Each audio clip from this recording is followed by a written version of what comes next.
to decongest the wards, to make sure, Mr. Speaker, that ways are found, even if we have now to do some bit of application, Mr. Speaker, to get some nice, safe tents where we can have beds, or convert some halls into wards, Mr. Speaker. But the thing about patients sharing beds, Mr. Speaker, must not be allowed. Because in some of these cases, Mr. Speaker, you find that there's a patient who is suffering from, maybe they have malaria.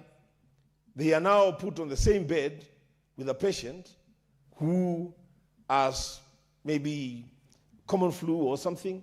Some of these diseases are very contagious, Mr. Speaker, and the spread will not be able to be stopped if the patients continue to share beds. Lastly, Mr. Speaker, is the issue of drugs.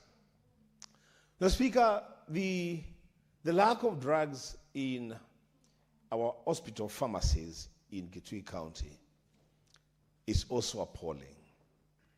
I want to call upon the government again, Mr. Speaker, led by His Excellency Dr. Julius Malombe, to put measures in place to stock the pharmacies in our public hospitals.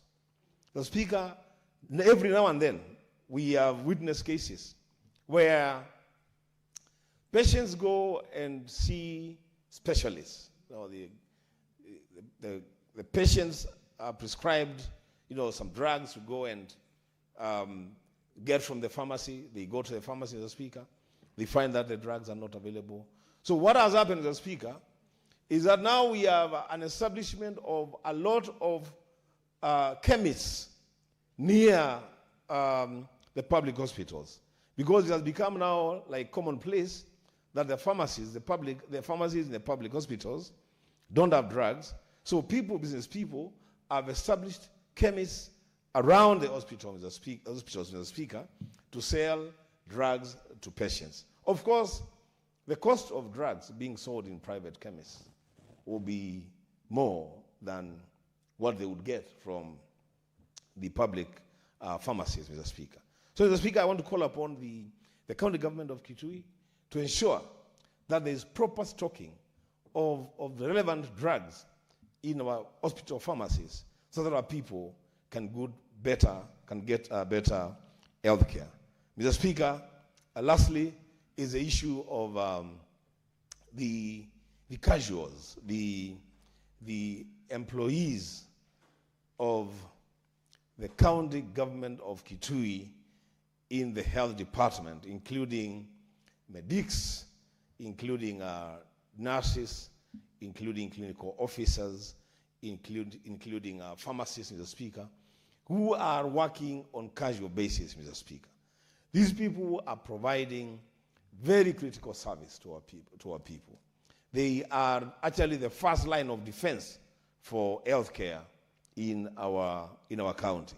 And they need to be compensated properly, Mr. Speaker. Many times their stipends are delayed, and the excuse always has been, late disbursement from the National Treasury to the county governments. Mr. Speaker, whereas that argument could be valid, a way must be found to ensure that we don't have unnecessary delays in the compensation for the health workers, especially those ones who are on the front line. Mr. Speaker, lastly, is the issue of CHPs. Mr. Speaker, yesterday, I sit in the County Public Accounts Committee of the Senate, and we had an engagement, Mr. Speaker, with the county government of Kericho. And one of the things, Mr. Speaker, that came up was the issue of the compensation for CHPs. Mr. Speaker, this matter of CHPs is not a problem that is specific to one county. It is a matter that is general, is a matter that affects every county in this country. And especially, Mr. Speaker, the structure of the delivery of service by CHPs. Mr. Speaker, you see there is there's a serious confusion. The national government is supposed to give 2,500 shillings per CHP. And then the county government is supposed to give an equal amount of 2,500. Now, Mr. Speaker, there's a situation where the national government releases the part of the pay. The county governments don't have the matching amount to give to the CHPs. So what happens, Mr. Speaker, is that there are inordinate delays in the compensation of CHPs, not just in Kitui County, but in every part of this country. Mr. Speaker, in that conversation yesterday, I proposed, and I want to put it, Mr. Speaker, on the floor of the House, that a way be found, Mr. Speaker, that the compensation for CHPs, the amount of money that is given to CHPs as compensation, why can the government send that money to, the national government, send that money to county governments as additional allocation so that they are paid from one single pool, Mr. Speaker. It happened with the staff working under the Kenya National Library Services. When the government realized that there was confusion in the payment of staff working in the library services, the entire salary budget for staff in counties working for library services was transferred to counties. So counties are now paying the staff, but with money coming from the national government. Mr. Speaker, CHPs are the real frontline staff for healthcare in our country. And I would propose that the government should devolve the entire salary or stipend budget for CHPs so that it goes to the counties as additional allocations, which is conditional for the payment of salaries to CHPs, so that when it is due date for them to get their compensation, Mr. Speaker, that compensation is given. And even as we have that conversation, Mr. Speaker, a time has come now as a Senate that we must also begin to ask ourselves whether really compensating a CHP with 2,500 shillings is really real compensation, or is a slap on their face, Mr. Speaker. Because the minimum wage for government is way beyond 13, 14, 16,000 Kenya shillings. When you give a CHP 2,500 shillings and you say it is a stipend, what exactly are we doing for these people? Because, Mr. Speaker, you see, these frontline health workers, they traverse villages, they visit homes during the day, at night, carrying a backpack, Mr. Speaker, which is supposed to be filled with basic drugs, Mr. Speaker. When we compensate them 2,500 shillings per month, Mr. Speaker, as a Senate, I think because health is a devolved function, and it is our function, we need to have a conversation on better compensation of CHPs. Mr. Speaker, with those many remarks, I support. Senator Sifuna.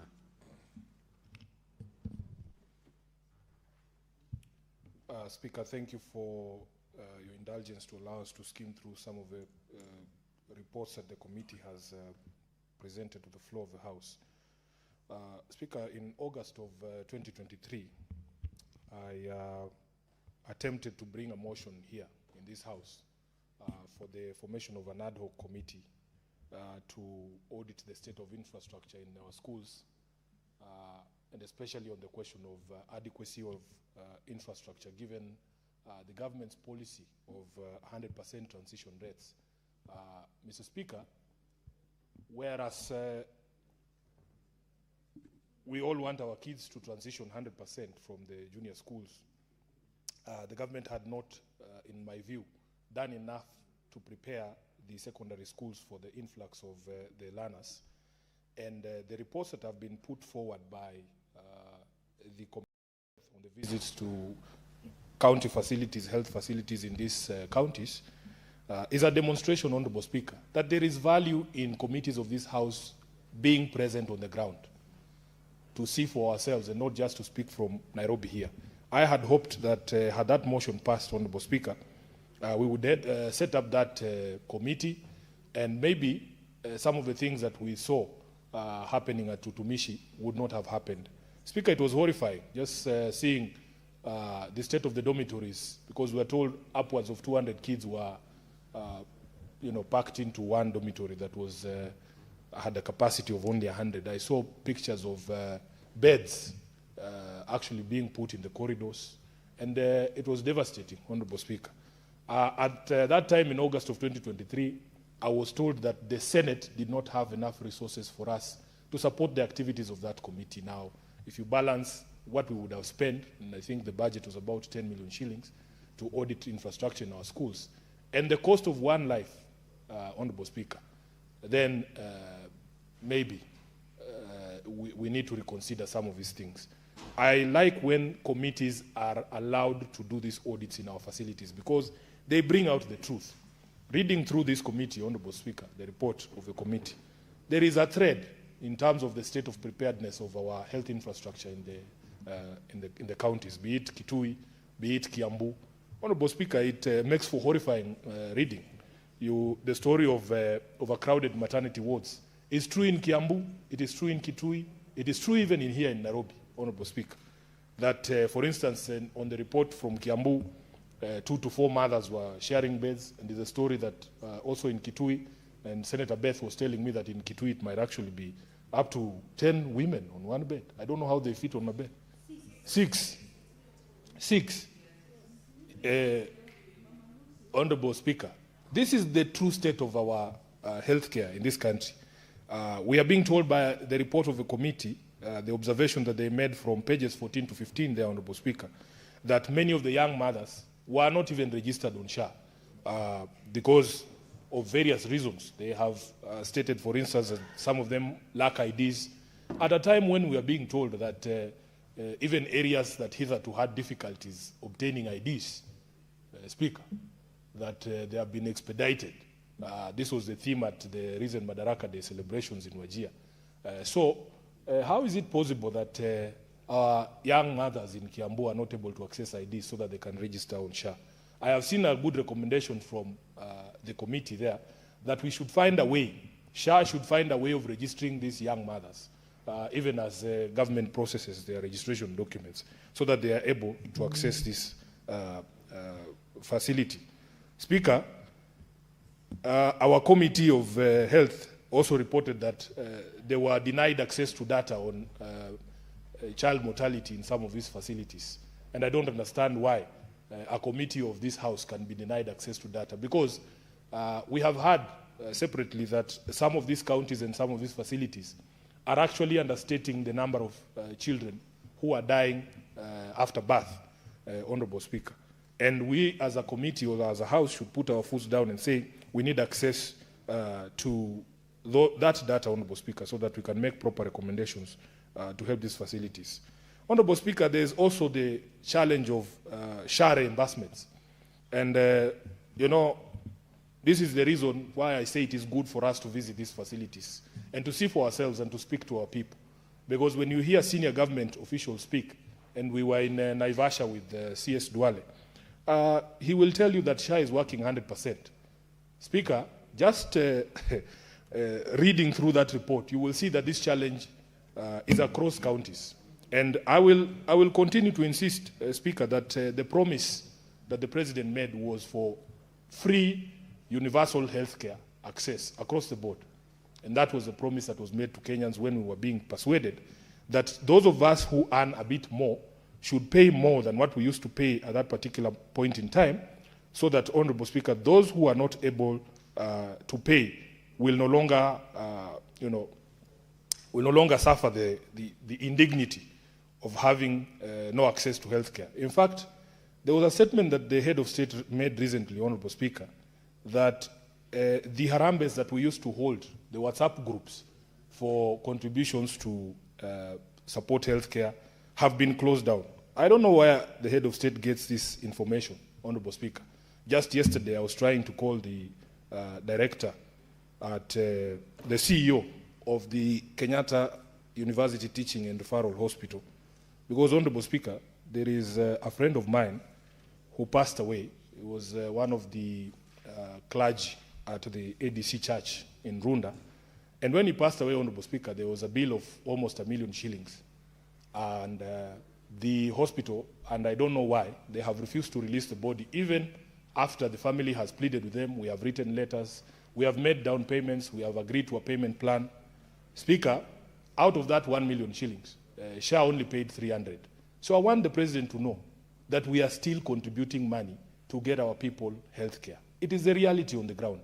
And you can see, Honorable Speaker, that even the report of the committee is saying even the facilities themselves are struggling because SHA is not giving the reimbursements in good time.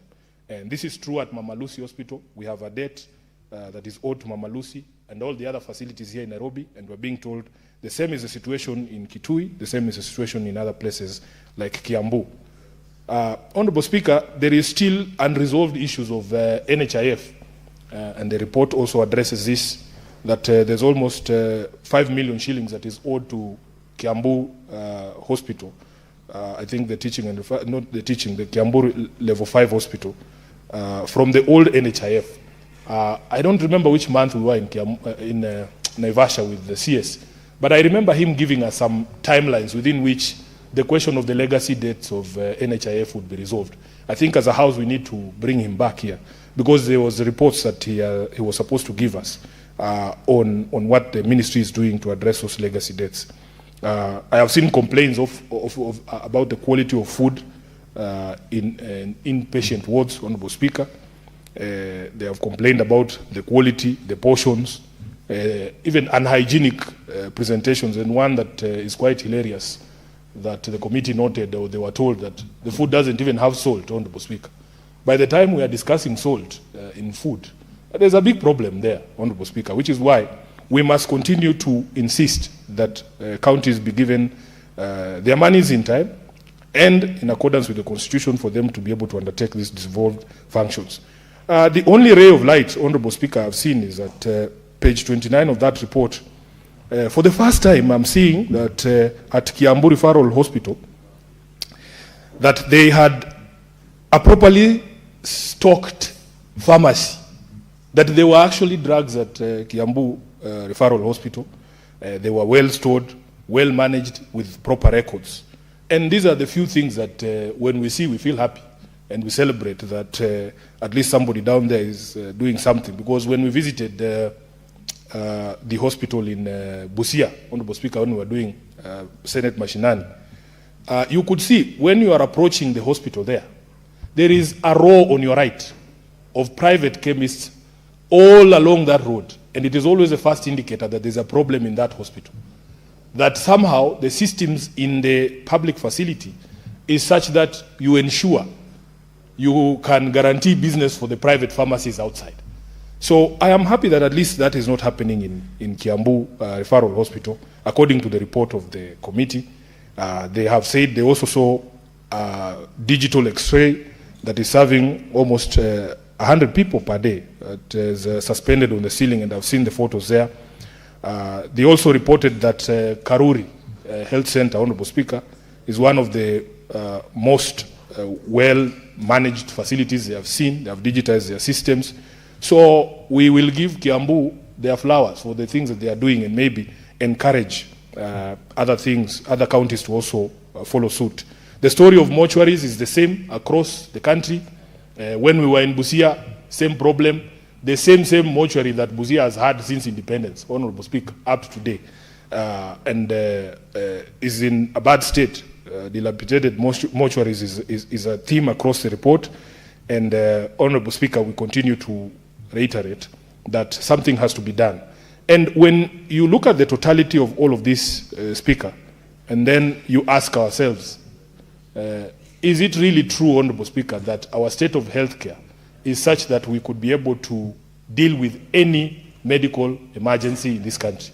The report paints a different picture. And this is why when Senator for Kitui Wambua was submitting, he said that the concerns that Kenyans are raising about this Ebola facility in Nanyuki is actually a valid concern. We have proposed to the President that instead of us transferring patients from DRC to come and receive treatment here, I think that the US government should grow the capacity of the DRC itself to ensure that that disease does not leave the borders of the DRC, and all of us will be safe, Honorable Speaker.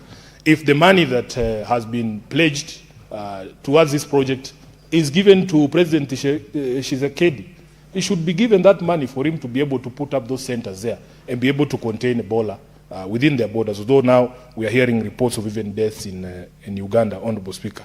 So the state of our healthcare is quite dire, and contrary to what people speak of here in Nairobi and in other public gatherings, they paint a very rosy picture, but the committees of this House, when they go on the ground, the situation that they find, Honorable Speaker, reads like a nightmare, and you can all see in this report. So with those many remarks, I want to thank the Committee on Health, led by the Senator for Uasin Gishu, Jackson Mandago, for this very well-detailed report. They have highlighted challenges, they have highlighted things that they feel need improvement. They have given flowers where they are due, Honorable Speaker, as the case in Kiambu Referral Hospital with their drugs or their pharmacy, and given proper recommendations here, and I think and I hope that once we adopt this report, some of these recommendations will be taken into account and implemented so that we can give our people assurance that the quality of healthcare in this country is as portrayed by some of the leadership in this country. Thank you, Honorable Speaker.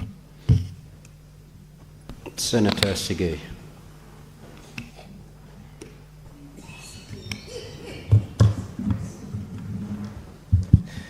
Thank you, Mr. Speaker, for giving me the opportunity to also contribute to the various reports that the Health Committee have submitted before this House. Mr. Speaker, I would like to start by commenting the committee for the well-done report.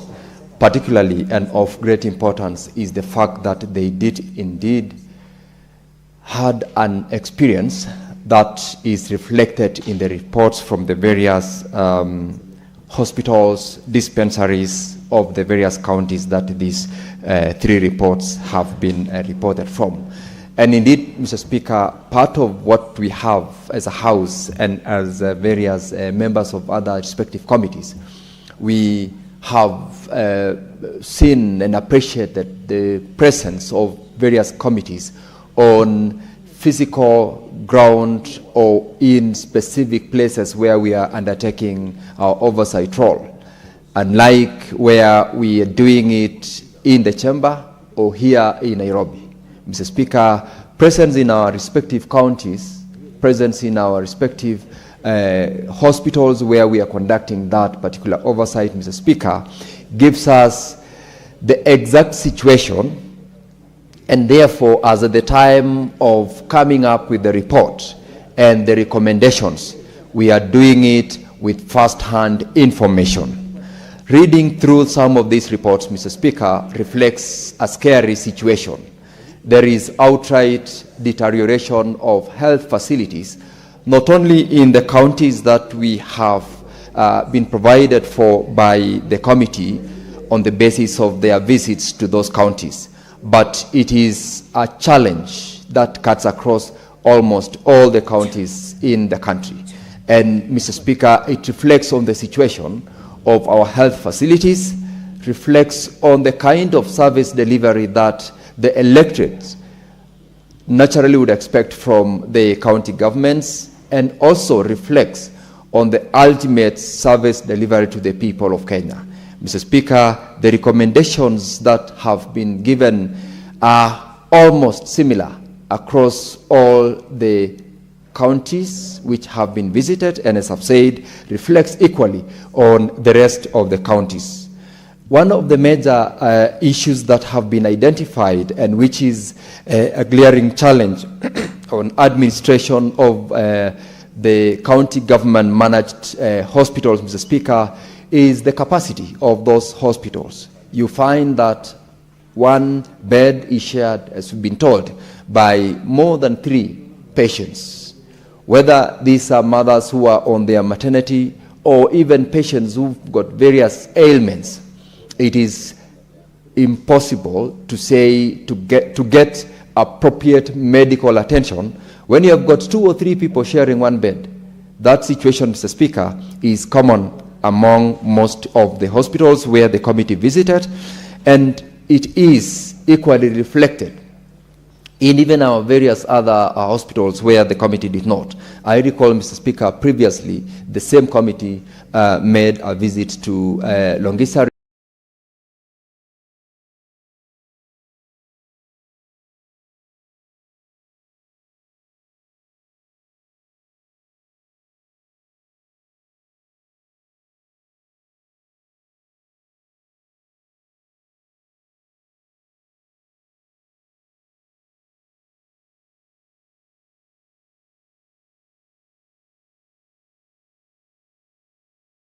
water in the hospital. You can imagine, Mr. Speaker, a hospital facility with no tap water. It is absolutely disheartening to see patients going out of the facility, getting water from water vendors outside, or even sending, in most cases, like in this case, Mr. Speaker, in Longisa Hospital, I am aware that border riders have now made good business out of water supply to the hospital. They only step out, get their 20-liter mitungis and line up along the road in order to supply water to patients who are in hospitals. This situation is serious, and when you look at the report, it can only be appropriately dealt with if our county governments have proper governance, because from the various Senate audit reports, part of the challenge is improper governance. Resources are abused. Resources are directed to non-essential services, and in most cases also, those resources are entirely abused by those who are governing those institutions. Besides the challenge on the bed capacity, where patients are sharing beds, there is also, Mr. Speaker, an availability of essential drugs. This has also been reflected in these reports and is cutting across almost all our institutions of health, which are mostly managed by our county governments. And Mr. Speaker, this one is one of those issues where, as some of the members have spoken to here, you find that the pharmacies within the hospital have got no essential drugs, but there is just outside that particular institution a lineup of private-owned pharmacies where those essential drugs are available. And what happens within the hospital is that patients are given prescriptions and are asked to go and buy for themselves, such that even if a patient was unable to have the financial capacity to purchase and therefore relying on the social health care facility, that's the SHIF, they will be forced to find a way of making sure that they get the drugs from those private pharmacists.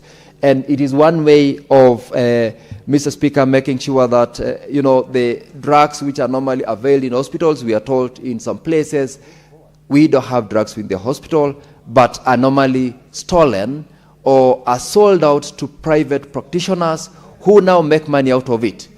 And that is a problem on governance.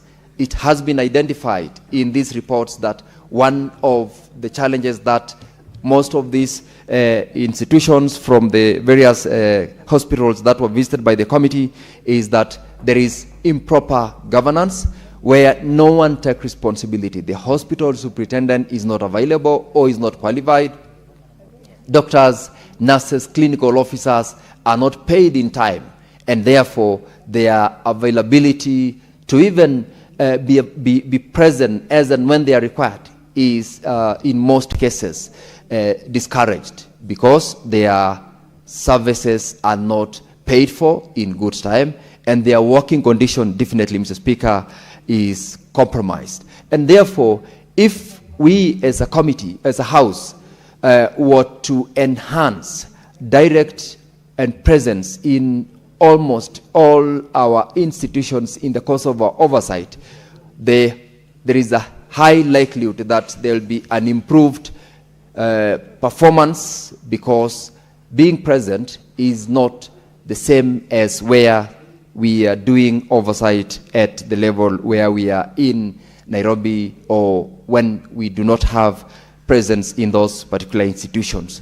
Another issue that has been identified in these reports, Mr. Speaker, which is also common across, is those health service promoters who, although they are not necessarily under the full obligation of the county governments, they are very essential, and they are the first line of presence in our various areas of representation, because they are the ones who will directly be reaching out to patients. They know almost every other family that has got a patient, and they will be the people who will support in terms of giving directions on what kind of medical attention such people require.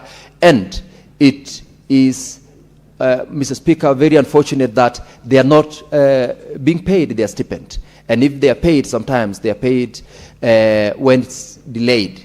And therefore, it compromises entirely the service delivery from their part and spills over now to the institutions, the health institutions where they are supposed to report to, or where they are supposed to take the patients in. And sometimes also where they know, after all, even if they were to push themselves to support, there will be no attention relevant to the patient in their health institutions, because poor governance is present, or no drugs, or at some places, Mr. Speaker, they are literally not even operational. And therefore, the decision that this committee did, together with the rest of the committees, including Education Committee and all other committees, by making their presence felt in the various counties, the role that they're supposed to do will entirely support the people who we are supposed to help as the oversight role. And so, Mr. Speaker, as we appreciate the work of this committee, would like to encourage them also to make sure that they enhance their visits and make sure that the recommendations that have been made by the committee on the various institutions are followed through, so that some which are possibly able to be implemented should be implemented. Those which are not, of course, will form a basis of future follow-ups by the relevant committees. And Mr. Speaker, I stand to support this report. Thank you. Senator Siango.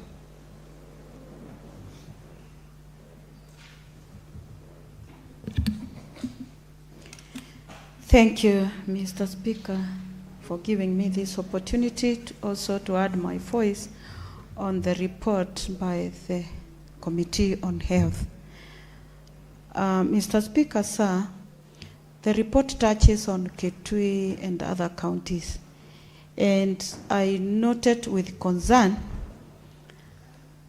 specifically on the matters of the care for mothers and children. Mr. Speaker, when patients are sharing same bed, about 6 patients, and some with newborn babies, it is so unfortunate, because babies are sensitive, newborn babies are very sensitive. They can contract infections very easily. And when they are forced to share a bed with their mothers and other strangers, they may contract diseases, and that will lead to death.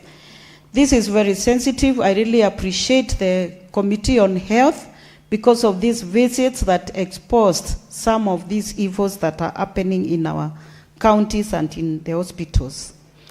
Mr. Speaker, specifically speaking to Kitui Hospital, my attention was caught by what the superintendent, the medical superintendent, has done.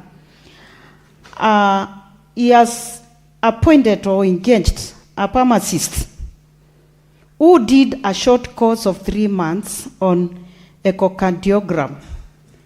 And she is the one now handling patients with cardiac issues. This is putting the lives of my people in Kitui in danger. The hospital should have an experienced, qualified person who takes care of patients who come and visit the hospital when they have heart diseases. but to be treated by somebody whose training is not on the issue of cardiac issues is very, very dangerous, and it is endangering my people of Kitui County. Mr. Speaker, those things were unearthed when the committee visited the hospital. It is serious, Mr. Speaker, when we engage people and then we don't appreciate their services. I'm saying this concerning the CHVs whose stipends are delayed, not paid in time, and even themselves, their health is also wanting because they are not assured of insurance themselves. They work, visiting house to house, door to door, supporting our people. And when their stipends are not paid in good time, they have obligations, because these are people who have families, and they are looking for a way also to survive, if not to live. And when their stipends are delayed and sometimes not paid for several months, they suffer. Mr. Speaker, I would urge the counties as well as the national government, because they share the payment of the stipends, just to hasten the payment and do it in good time. My attention, Mr. Speaker, was also drawn to the situation in our hospitals on electricity. Some hospitals have huge bills with the KPLC, and when they don't pay, maybe electricity could be disconnected. And sometimes, even the situation in the hospitals, the electricity is not constant. Sometimes it goes off, and the electricity power may go off when a patient is on the operation table. What does that mean? It means that a life can be lost. Mr. Speaker, it is very important to ensure that our hospitals are constantly connected to power or to electricity. As some of the governors appear before our committees, Mr. Speaker, we also find out that many do not have disposal framework of expired drugs. They are stocked in the pharmacy, they are expired, and I wonder why drugs with the near expiry date are given to our hospitals or distributed. And this also endangers the lives of our people. Mr. Speaker, as some of my colleagues have already indicated, many of the pharmacies in our hospitals do not have critical drugs or very important and common needed drugs. And when they are not there, then they are directed to go out. Sometime when we went around, Mr. Speaker, I noted something very interesting, that near every public hospital, there are so many chemists, private pharmacies. And when people lack drugs in the hospital, then they are directed to go just outside the gate and buy from there. And some are owned by medics who work in those hospitals, and they stock the medicine that is needed, and so they direct people to go and buy from their own private clinics or pharmacies. I think, Mr. Speaker, sir, we need to have serious follow-up on what happens in our hospitals so that we ensure our people, Kenyans, are secure. And there are right policies that are followed to ensure that people are served in these hospitals and they feel secure. I want to thank the President of the Republic of Kenya. He is doing very well. The other day, Mr. Speaker, I watched when they were launching the Ewene program, that mother and the child to be taken care of. This is very encouraging, Mr. Speaker. And we should be people who can see good things and say they are good and we are heading to the right direction. I congratulate the President and the Cabinet Secretary for Health because they have taken efforts to make sure no mother would lose life when giving life to the world. With this, Mr. Speaker, I submit and support the report of the committee. Thank you. Senator Wamatinga. Thank you very much, Mr. Speaker, sir, for also giving me the opportunity to add my voice to this job well done by the Committee of Health. Mr. Speaker, sir, I'll start by picking it from the positive note, Mr. Speaker, that indeed the presence of the committee in various counties has highlighted some issues very worrying indeed, lack and shortage of infrastructure, bad services, Mr. Speaker. But I also want to commend the committee because they've given commendations and they've given good remarks on where they found that the hospitals are working well, Mr. Speaker.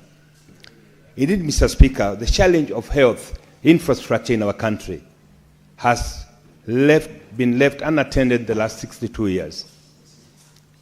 It would actually we would not be doing justice to the current administration, Mr. Speaker, if we don't say that the effort made by none other than the President of the Republic to make universal health accessible, affordable at any part of the country is a very commendable, to say the least. Mr. Speaker, sir, we recall during our independence days that one of the commitments that the founding father of the president said was to fight illiteracy, poverty, and indeed improve health by making health accessible to everybody. Mr. Speaker, over time, the population has kept on growing. The infrastructure in the hospitals have continued to degenerate. Up until the current regime, Mr. Speaker, where the president took very, very unpopular decision, but the right move to make universal health accessible. Mr. Speaker, today, as we stand here, it is not and it cannot be denied by anybody, especially those in the leadership position, that the Harambes in aid of patients have always been a campaign tool, Mr. Speaker. We've been included in WhatsApp groups, Mr. Speaker, and we must admit that these WhatsApp groups have reduced in number. The commitments and the Harambes that are taking place have reduced in number. There are still some cases, Mr. Speaker, and some of them, Mr. Speaker, can be traced back to corrupt administration in hospitals that are highly compromised, doctors that are willing and have always practiced an ethical behavior by charging operations that they've not committed. This, Mr. Speaker, if we are able to address that, and I think that is an issue that have been raised severally, if we are able to address that, Mr. Speaker, among other issues, then we'll see the health system in Kenya work. And I think this is a job for everybody, Mr. Speaker.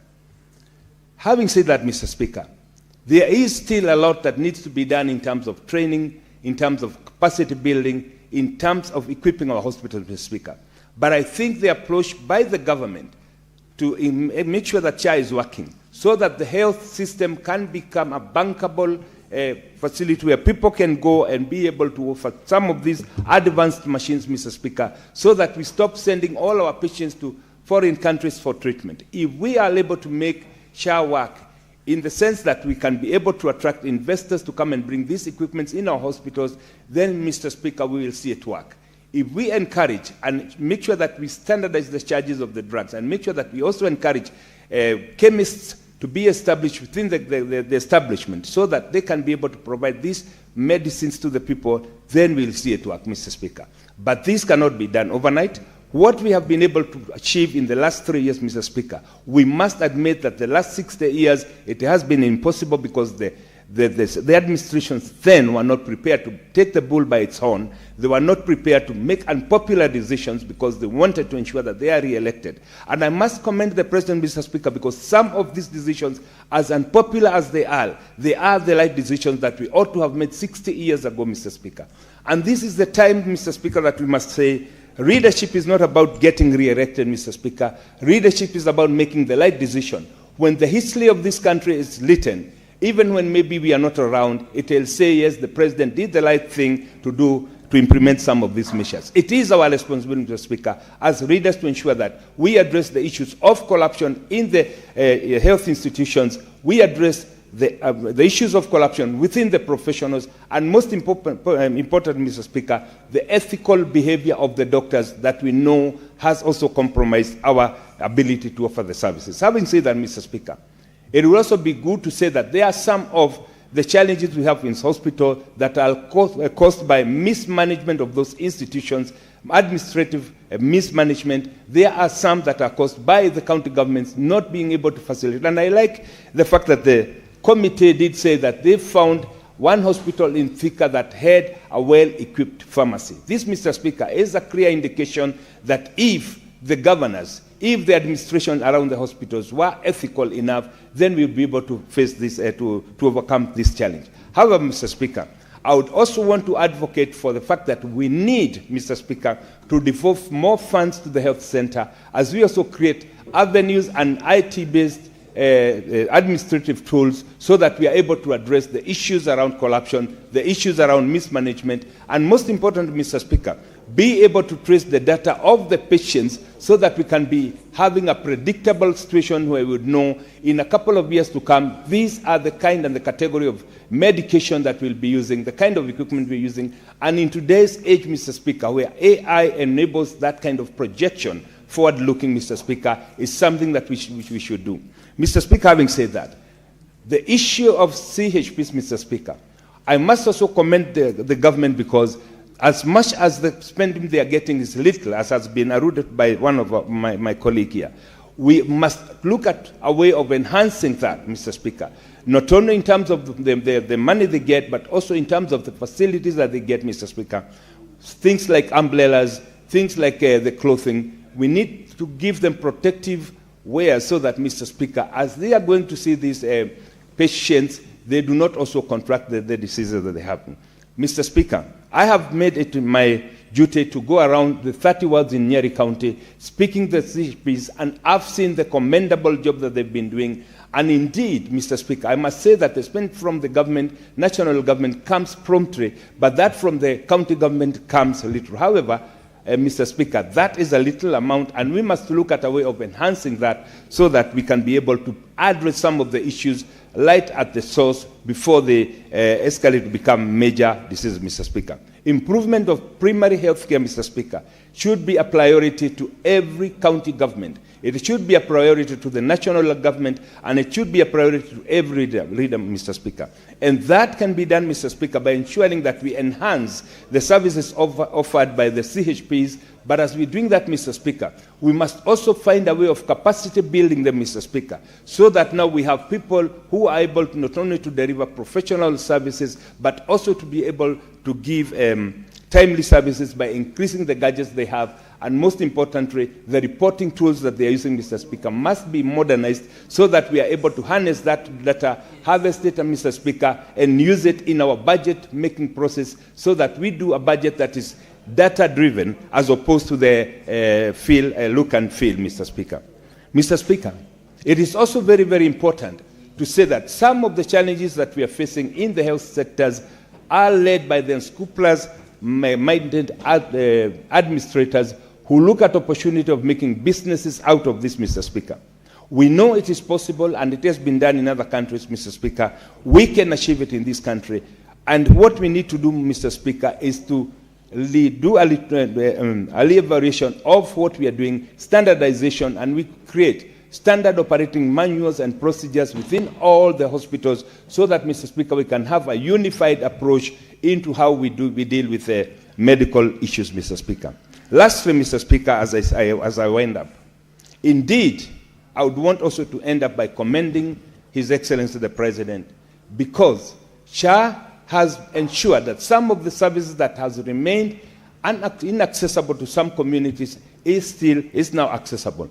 However, Mr. Speaker, we must look at a possibility of ensuring that these counties that are marginalized, Mr. Speaker, that they get modernized hospitals. Mr. Speaker, the approach should be to run all the facilities within our hospitals in a bankable way, Mr. Speaker, in a manner that we are able to encourage and to invite and give initiatives to investors so that they can come and install their machines so that we can reduce the amount of patients, the number of patients that we have to export to foreign countries for advanced treatment.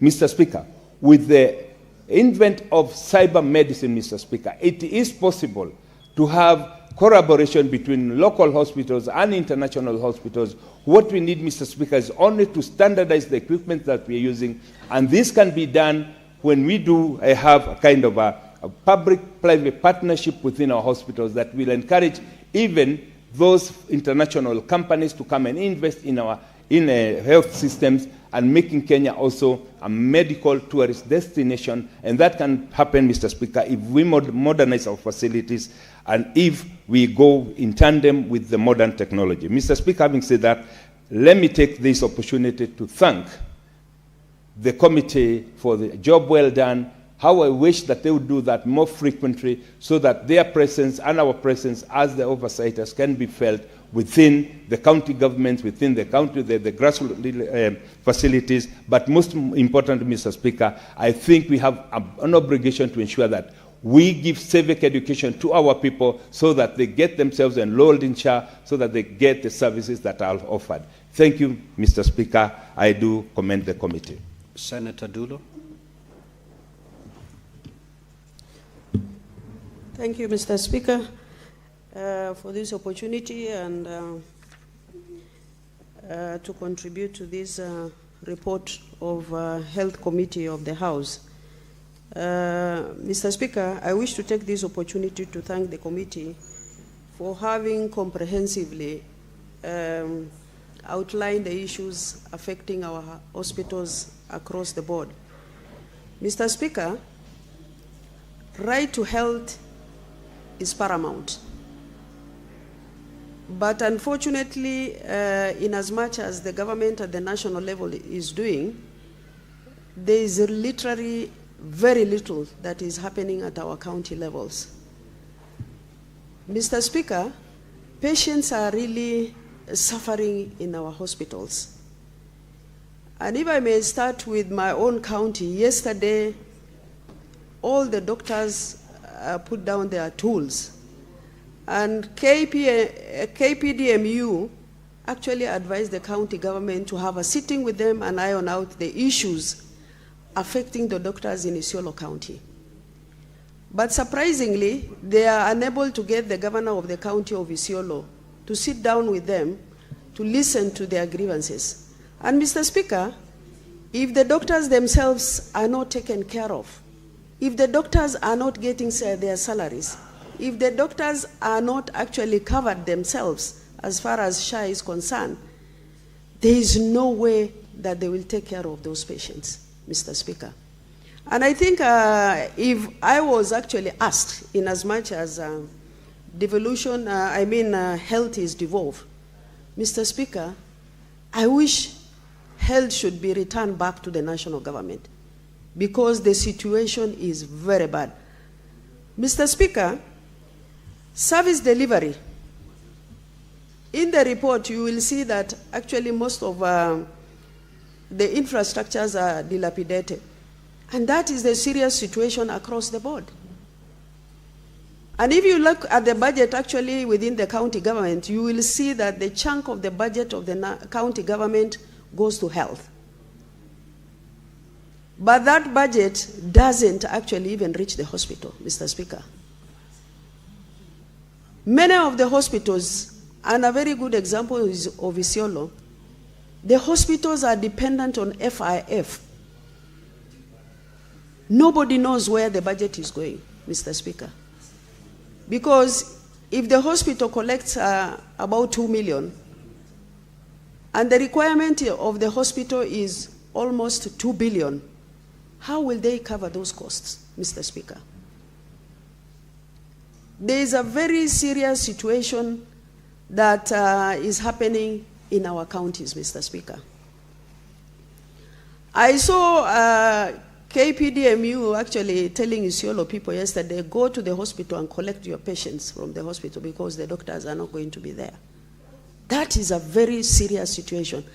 And I think maybe Senator for Meru should also look at that clip because Meru was also mentioned.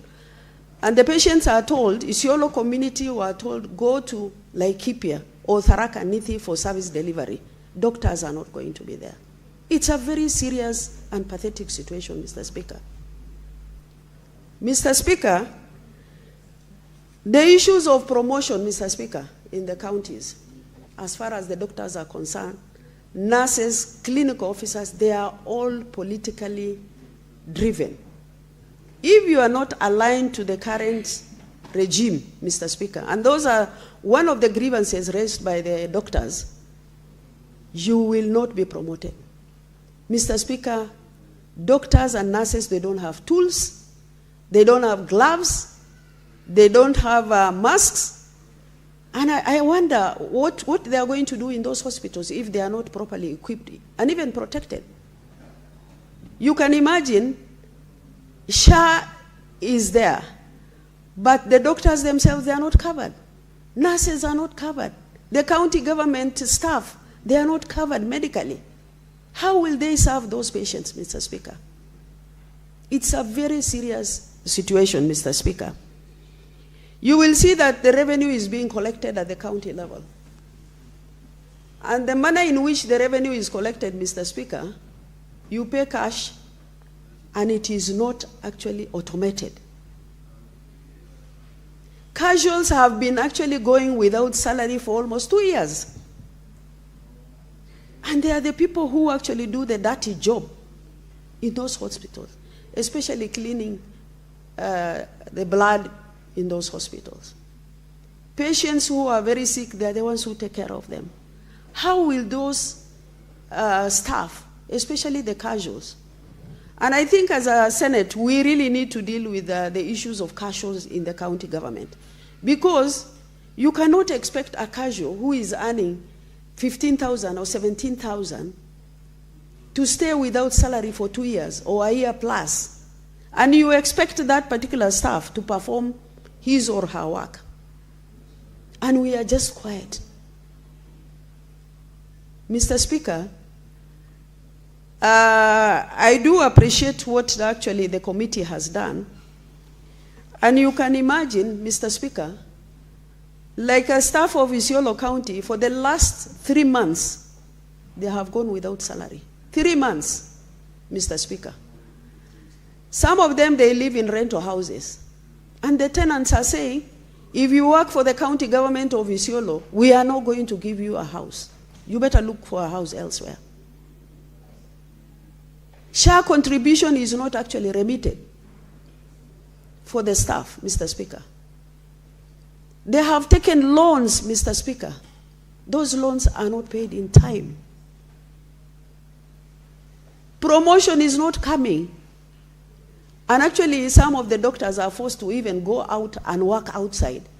And the work of the hospital is left to the students who are in KMTC.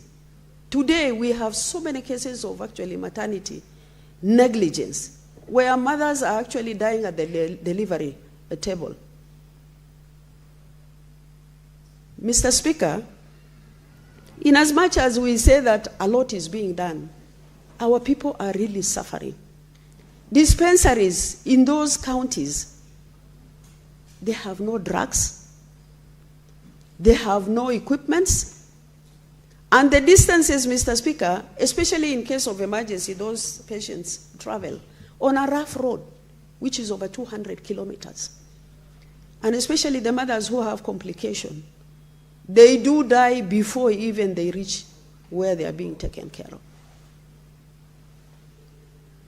Mr. Speaker, this is a very good report, and I think this is affecting most of the counties across the board. Senator Wambua talked about CHVs. In Kenya today, how can you pay somebody 2,500 for a month? That is even below the labor law standard. If we really want to keep the CHVs, Mr. Speaker, we need to formalize that particular structure. We need to actually facilitate them, because these are the people who walk around from one place to the other to take care of patients, to report emergencies. Mr. Speaker, CHVs are really suffering.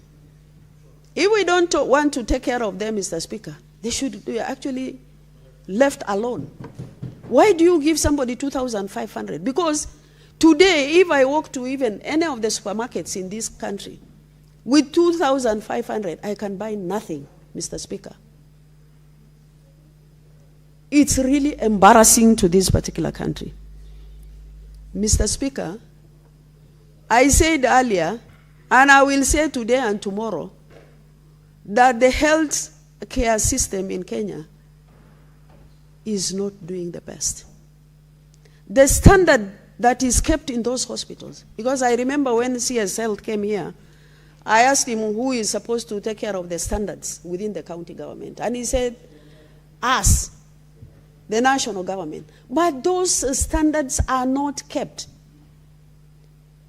You can imagine even promotion. Sometimes people are promoted when they don't even have qualification for those particular positions, Mr. Speaker.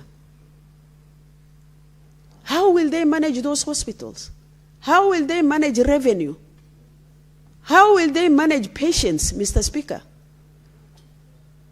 So the issue of standard, and I've been along in this Senate, we have actually said several times, the standards of the hospitals in those counties should be with the national government.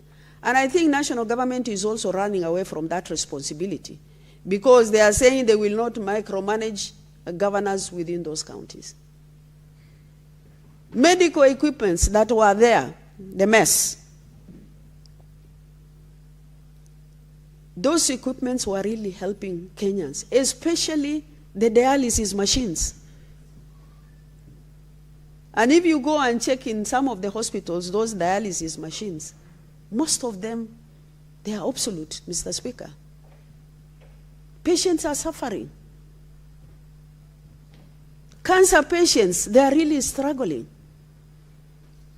And Mr. Speaker, if I was asked, I will even say SHA should be paid for all the citizens in those counties. The county government should pay actually SHA for citizens. They don't have to suffer. If medical services or medical care is free, why can't we allow county governments to pay SHA for their citizens, where they'll be able to get service delivery? Mr. Speaker, this is a very good report, because it's really hurting. National government is doing a lot, but at the county level, I'm sorry to say, things are really wanting, Mr. Speaker. The standard of actually theaters, I remember 3 weeks ago, in my own county, the theater was not functioning because it had a problem. What will people do? Where will they run to? The staff are demoralized. There are no drugs, essential drugs, even paracetamols, leave alone anything. Mr. Speaker, let me stop here, but I will request that as a Senate, we should not actually put these reports in archives. We should follow up to make sure that the recommendation of the committee has been implemented. Mr. Speaker, the oversight institutions that are supposed to look at these issues that are affecting our people in the counties, they should wake up and actually deal with the mess within those health facilities in our country. And I wish to support the report. I thank you, Mr. Speaker. Senator Mulugo, Julius Mulugo.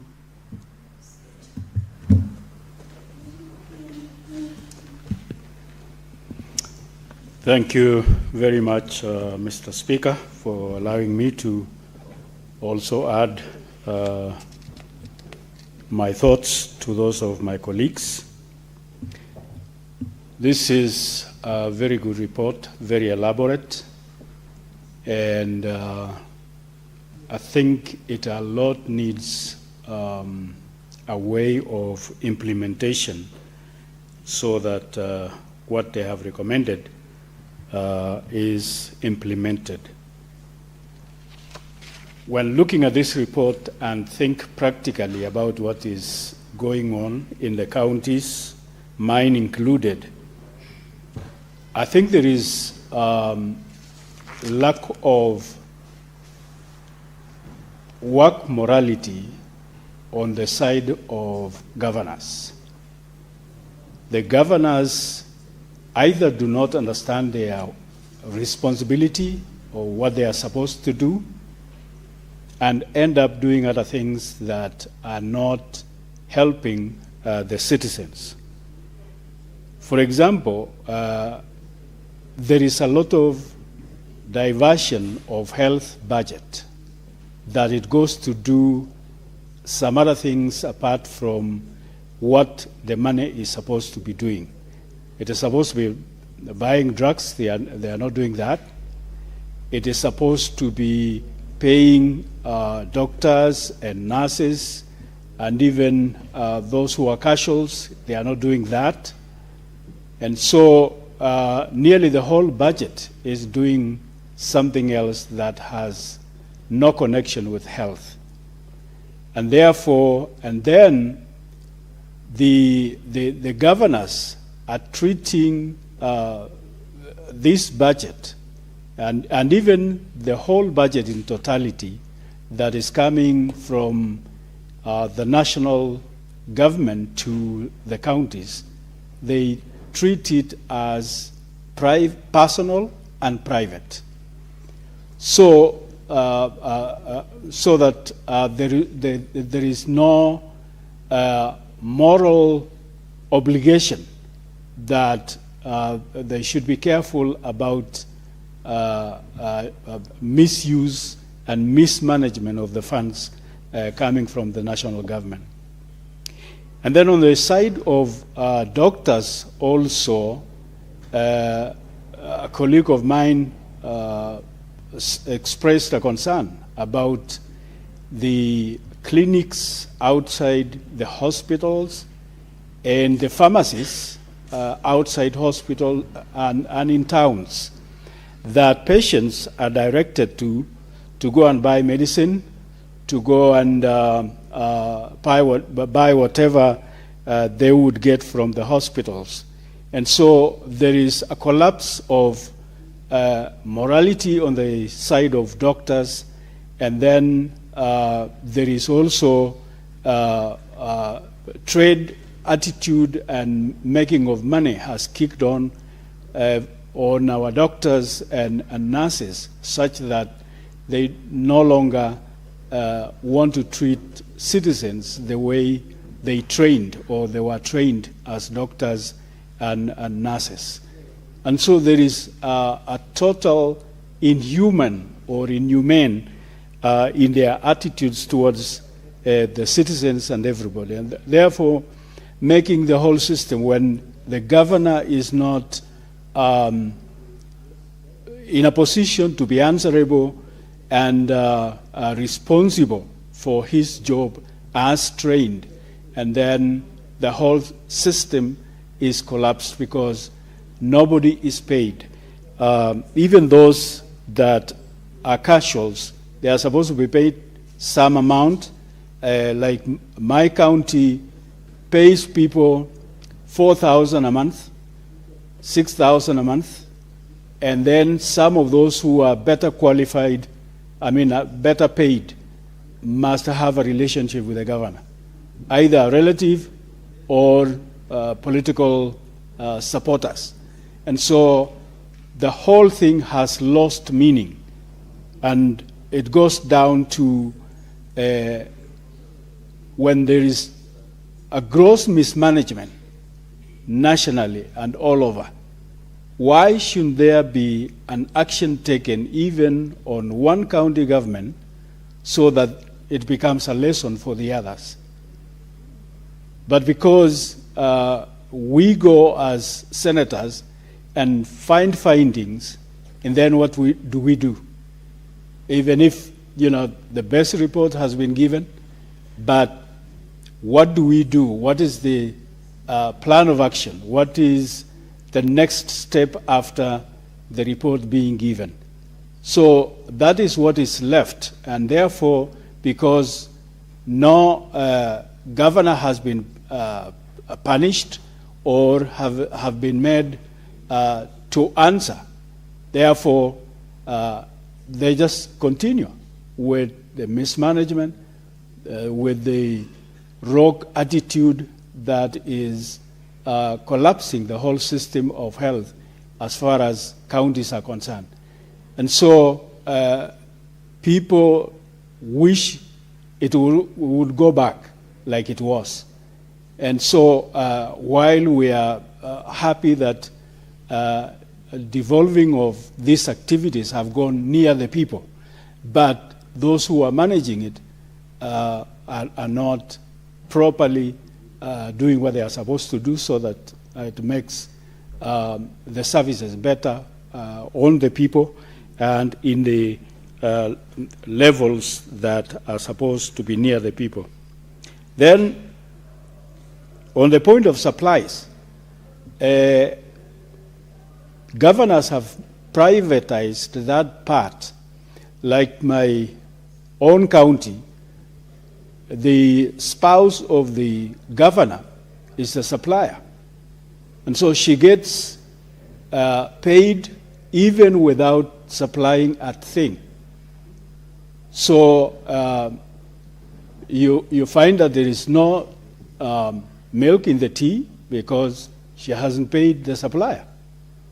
And the supermarkets where maybe she would be taking sugar from, there's no supply because she doesn't pay.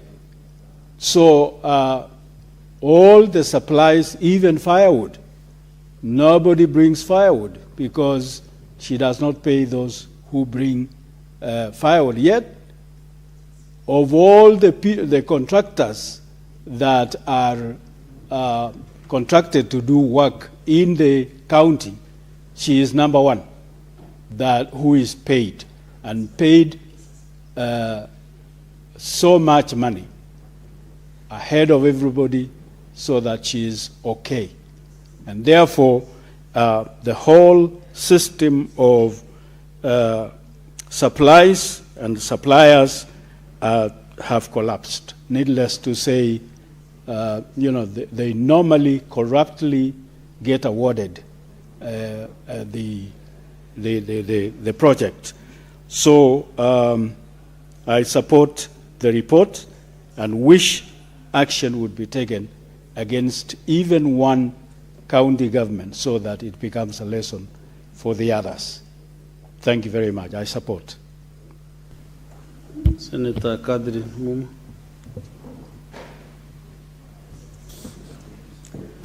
Thank you, Honorable Speaker, for an opportunity to contribute to the reports by the Committee on Health.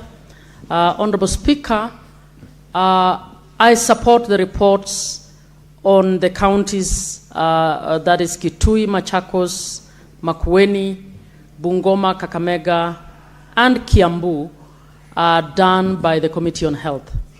Honorable Speaker, whenever I speak on health, I always say that this is the one subject on which we must work collectively as a House to ensure that we contribute the best that we can to ensure that both the national government and the county governments do the best they can to deliver this service to the people. Honorable Speaker, the right to health is only second to the right to life, because when we don't have good health, we cannot do all these other things that we would want to do for development. So it is important that all leaders in this country, the governments at the national and county level, take the implementation of the right to health seriously. Honorable Speaker, I want to commend all the counties that were evaluated for the areas where they are strong. But the key thing in terms of our oversight is to point out areas where they are not working well. Honorable Speaker, if you check all the reports, there is one recurrent issue about the management of clinical waste by our hospitals. Honorable Speaker, this is a problem across the entire country. A problem that you will find with Kenyatta National Hospital and a problem that you will find in all the counties. Clinical waste is actually an opportunity to further the communicable diseases.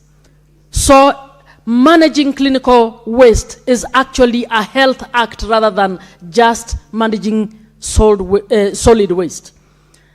It is an issue or something that our hospitals and our governments have never appreciated.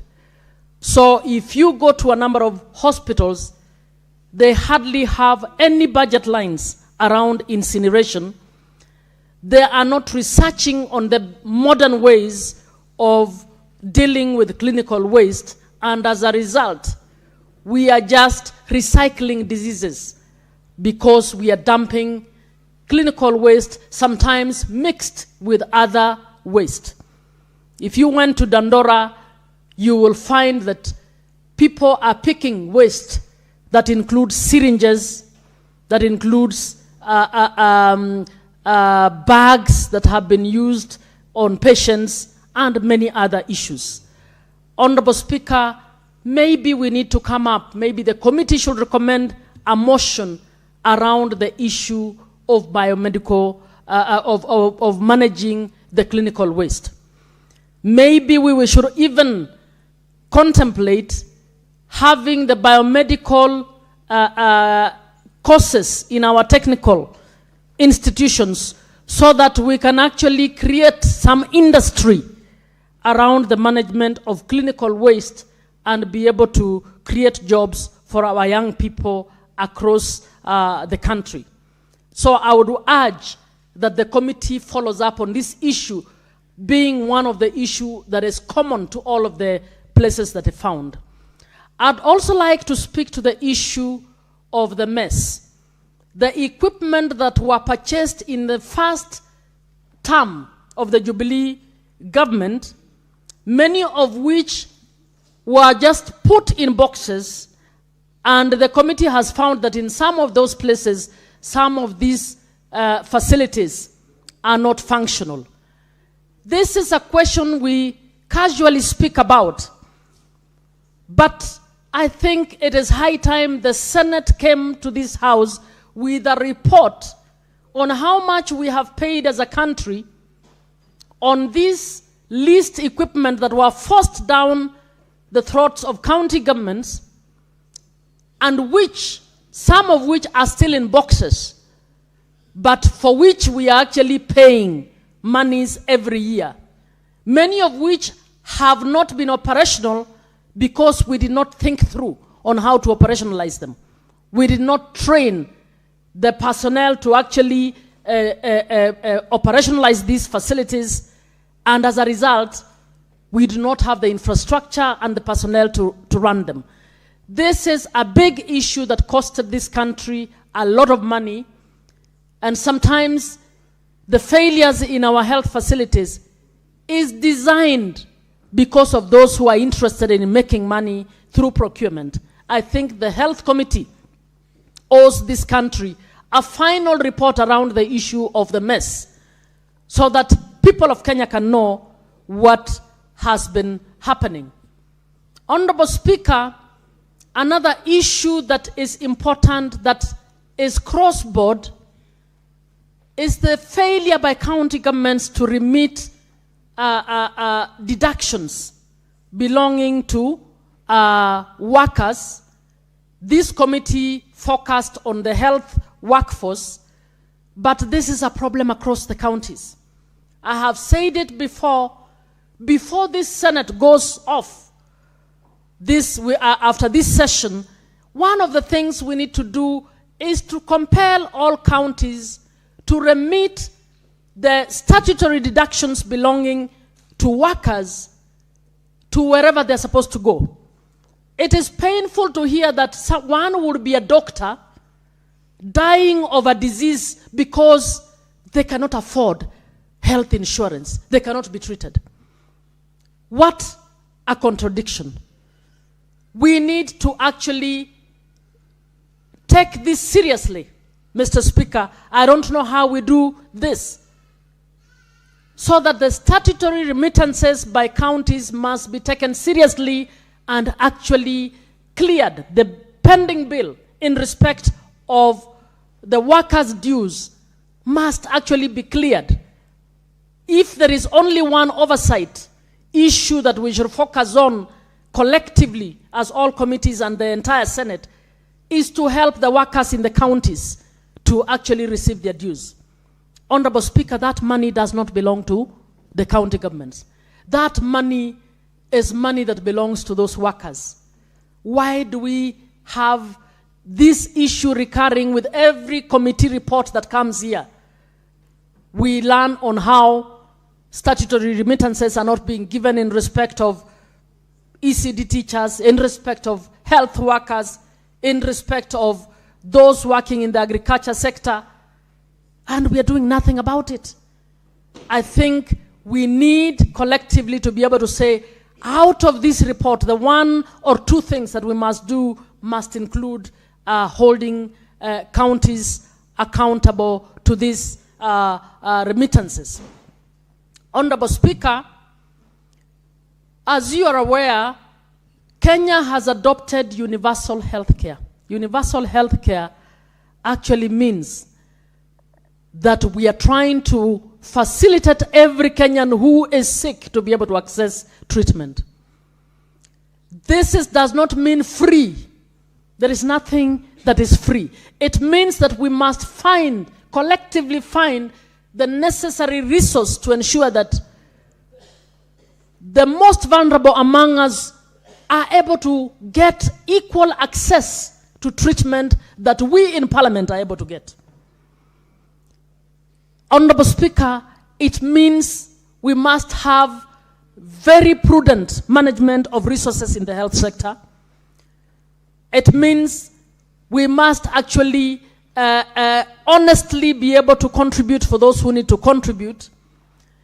It means we must get rid of this sector, corruption, get rid of corruption from this sector so that every cent is able to go towards the care or the healthcare services. It means we reevaluate the amounts within the national, that the National Health Ministry is receiving vis-a-vis the county governments in order to take care. I don't subscribe to, I can see Senator Dulo is not here. She's talking of reversing the health function to go back to national government. I don't agree. Before 2013, it's not as if we had a functional health service. Devolution has actually brought health services to a better place, but we are retrogressing again because of rampant corruption, both at the national and the county governments. So we, as those who oversight, and this house in particular, because this house has no access to development funds with which you can play monkey business, this house must be the one that is the moral conscience of this nation on how we implement on the right to health.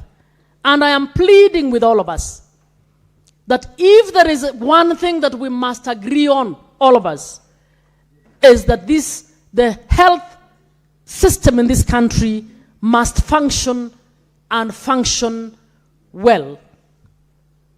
Honorable Speaker, there is the issue of health systems management. health systems are one way of ensuring you ensure accountability in the health systems. I can see in the reports, we seem to have a failure of health systems everywhere. The digitization is failing, and Honorable Speaker, it's not just in the health sector, it's failing even in the revenue collection systems because people want it to fail. If it fails, then we have opportunity to steal. Honorable Speaker, I don't know what it will take for us to be able to put in place that health systems that will enable us to actually track how we are managing diseases in this country, how we are taking care of our patients. In fact, each county should be able to know exactly how many people it is planning for in respect of whatever non-communicable disease or other communicable diseases and so on. So health systems are important, and I'm glad that the Health Committee put their finger on this and are trying to hold all the counties accountable to this issue. Honorable Speaker, as we speak to the remaining of the counties, I want to urge the Senate that as we do this oversight, we should now start apportioning deliverables to every term that has been there. Sometimes you'll go to a county, you are talking about hospitals that have been there, operating with exactly the same budget from those days. Let us be able to evaluate to find out when Senator Kathuri moved in as governor of Meru, that Meru had X, and Senator Kathuri, now governor of Meru, has moved Meru by 10% in terms of the value of the health system. I'm afraid some of the reports that we have speak generally. And as we found out in one county that I will not name, when we went to evaluate ECDE, we were taken to projects of the previous governor because this particular governor had not done anything. So I'm just alerting us that we need to be able to have oversight tools in Senate that can actually measure progress in every county, so that we don't have the trickery of governors showing us what previous governors did and actually using them to account for monies that they are not actually expending on those projects.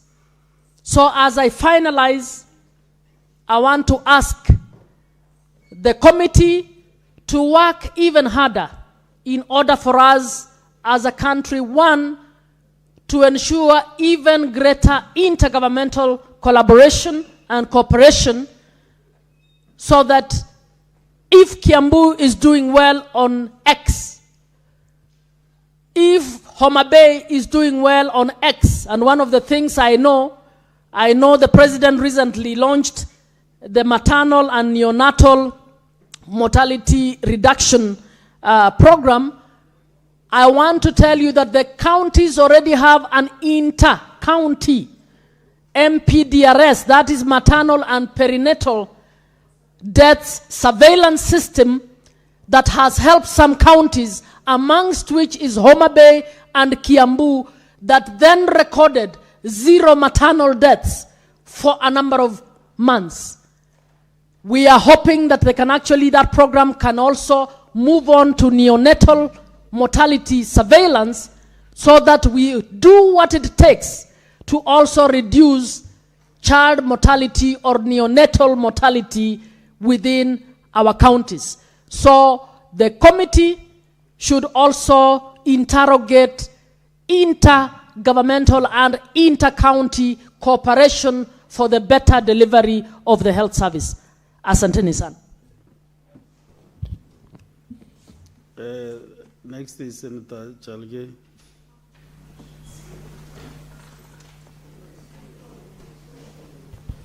So before just a minute. Let me first make this communication.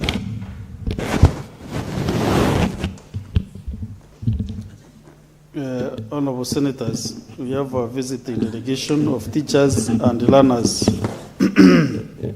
from Musingu Boys High School in Kakamega County. Honorable Senators, I would like to acknowledge the presence in the public gallery this morning of a visiting delegation of 4 teachers and 130 learners from Musingu Boys High School in Kakamega County. The delegation is visiting the Senate for an academic exposition. On behalf of the Senate and on my own behalf, I extend a warm welcome to the delegation and wish them a fruitful visit. Thank you. I understand one of the members, senators, is an alumni of Musingu Boys. Senator Wakoli.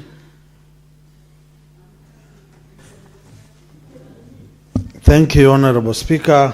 Naomba nizungumze kwa lugha ya taifa. Nikushukuru sana Mheshimiwa Speaker kwa nafasi hii ili niweze kuwakaribisha wanachuo wenzangu wa shule ya upili ya Musingu ambayo mimi nilikuwa mmoja wao kutoka mwaka 1999. Na hivi ni kudhihirisha kwamba shule hii kauli mbiu ni nidhamu na bidii. Mheshimiwa Speaker, nina furaha sana wanafunzi hawa kuja kwa sababu siku zetu haikuwa rahisi kupata nafasi kupita mipaka ya mkoa wa Magharibi kuja katika jiji, ila ni katika tamasha za muziki katika jumba kuu la KICC. Lakini zaidi ya hapo Mheshimiwa Speaker, mara kwa mara wenzangu jitapa vifua na kudai kwamba wao wako katika shule nzuri sana katika Kenya. Leo lazima watu wajue kwamba maji matulivu yana kina kirefu. Mheshimiwa Speaker, katika jumba la Senate, Mheshimiwa Daktari Boni Khalwale alisoma shule hii.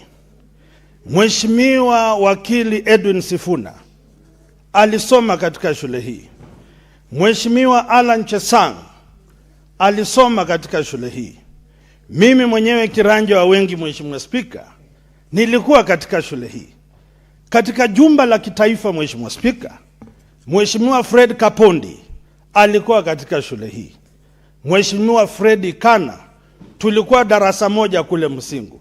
Mheshimiwa Tindi Mwale alikuwa katika shule hii. Ini kudhihirisha kwamba Mheshimiwa Speaker, katika historia ya Kenya shule kutoa wabunge 6 sio mchezo. Ni kwamba ukiona vyaelea bila shaka vimeundwa. Ndio kwa sababu tutaendelea kuchonga historia ya uongozi katika Kenya hii, kuendelea japo tofauti za kisiasa, kudondoa hoja za kutetea mnyonge katika Kenya hii na kuwapa vijana wa nchi hii motisha na ari ya kufuata azma zao katika barasti ya maisha.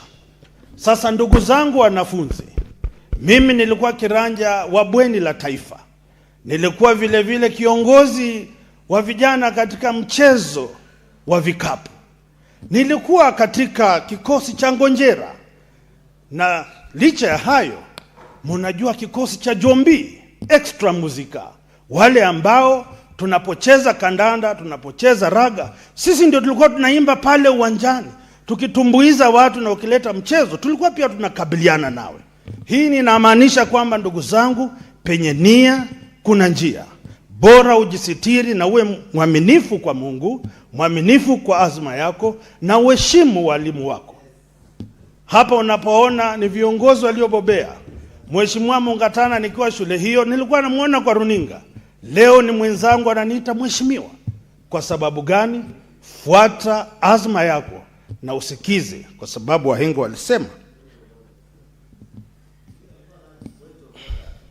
Mheshimiwa Speaker, hawa ndio waamini kwamba mtoto wa maskini anaweza pana azma hii akawa seneta katika nchi ya Kenya. So ndugu zangu na walimu, mimi ni mwalimu kitaaluma, nafurahi sana kuwaona mkiwaongoza watoto ili vile vile waweze kufurahia matunda ya nchi hii.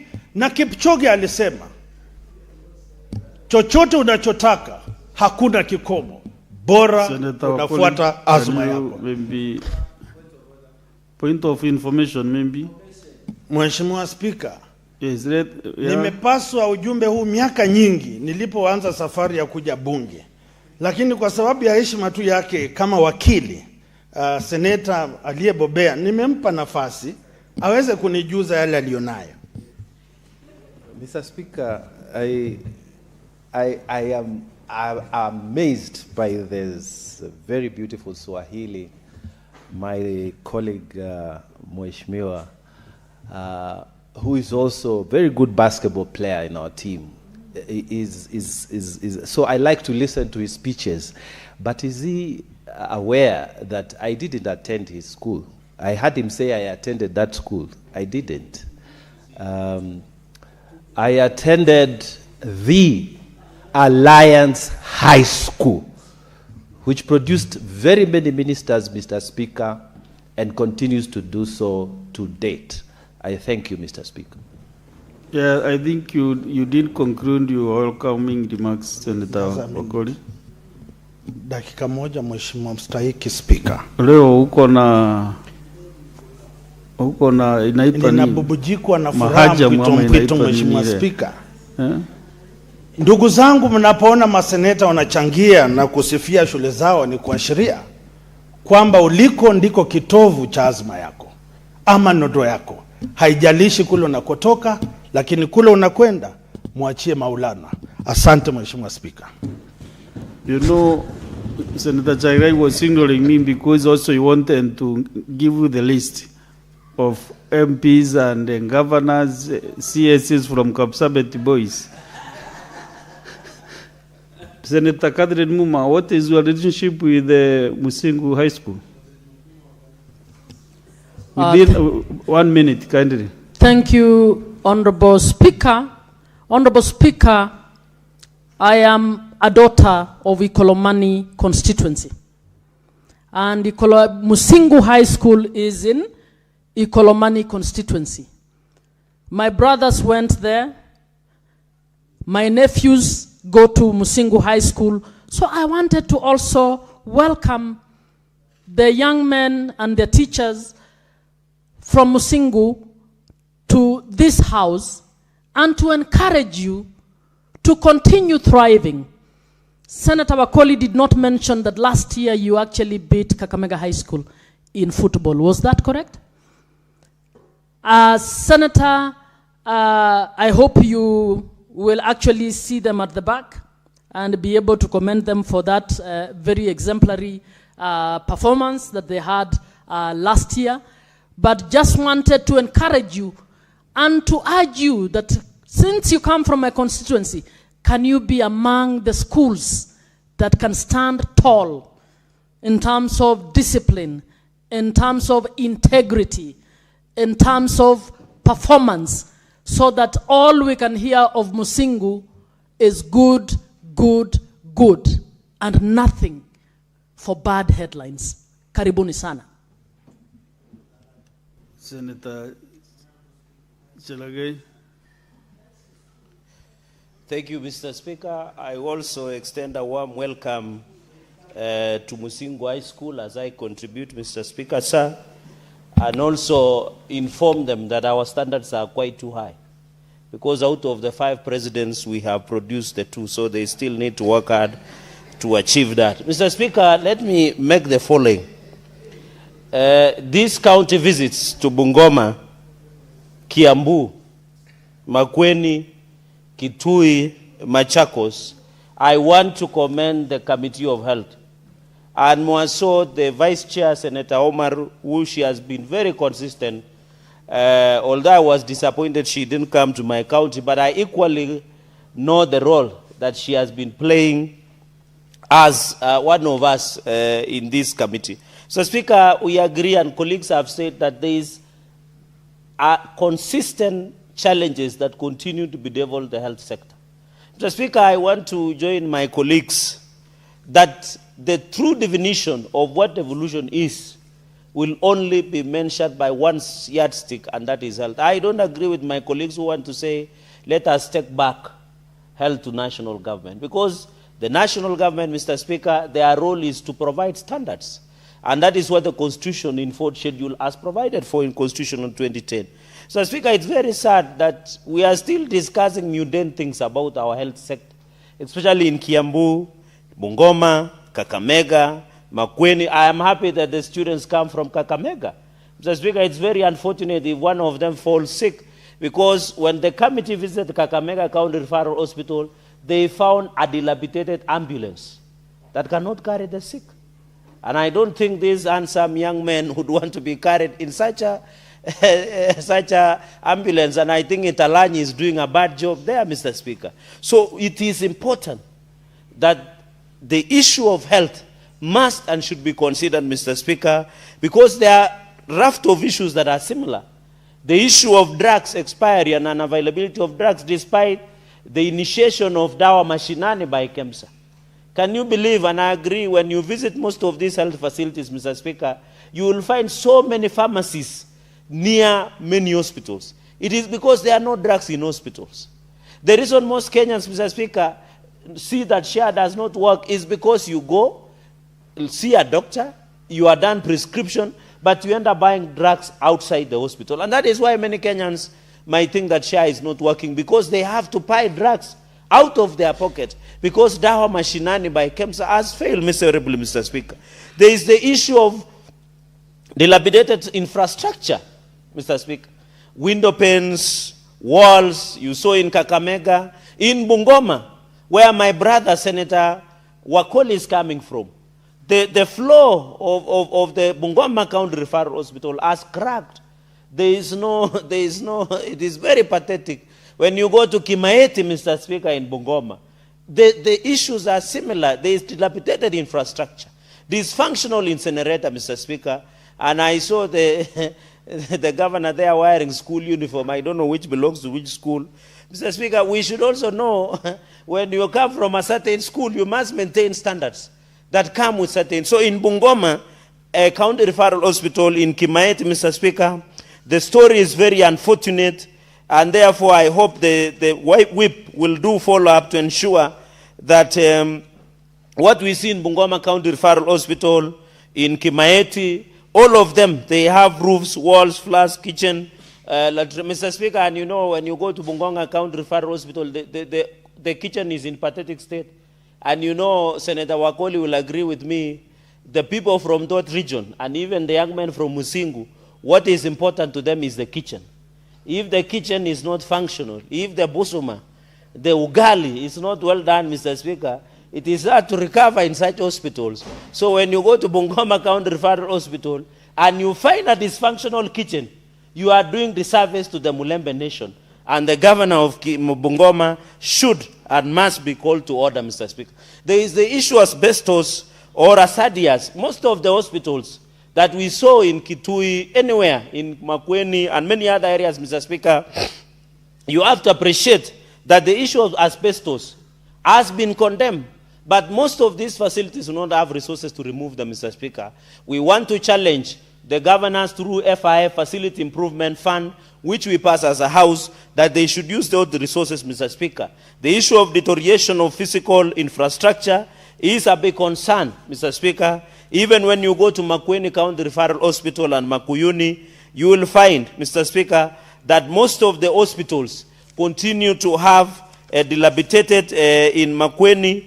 The issue of Makueni Level 4 and Makueni County Referral Hospital, Mr. Speaker, we have a dilapidated kitchen, crowded ambulance. There are a number of them. When you go to Makueni County Referral Hospital, it's very bad, Mr. Speaker. Even Makuyuni, there is understaffing challenges and also lack of laundry, Mr. Speaker. And when you go to visit, and when the health committee came to Kapsabet County Referral Hospital, we found that most of the bed sheets are dilapidated, Mr. Speaker. They are in bad shape, just like what we see in Health Club here in Bunge, where most of the towels are in pathetic situation, Mr. Speaker.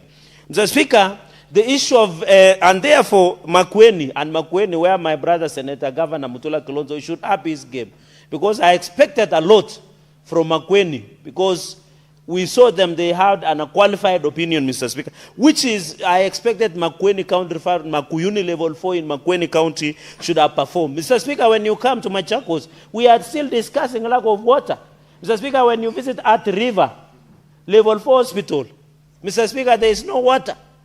If we are discussing issues of water, issues of lack of salt, issues of dilapidated kitchen, issues of unbroken window panes, then the governors are doing a bad job, Mr. Speaker. And that might have been the reason, Mr. Speaker, you saw the governor of Wajir, Governor Ahmed Abdullahi, Mr. Speaker, was crying during the Madaraka Day celebrations in Wajir Stadium. He was not crying because he was emotional. He was crying because out of 50 billion that has been given to Wajir County government, nothing has been done in terms of health services in Wajir.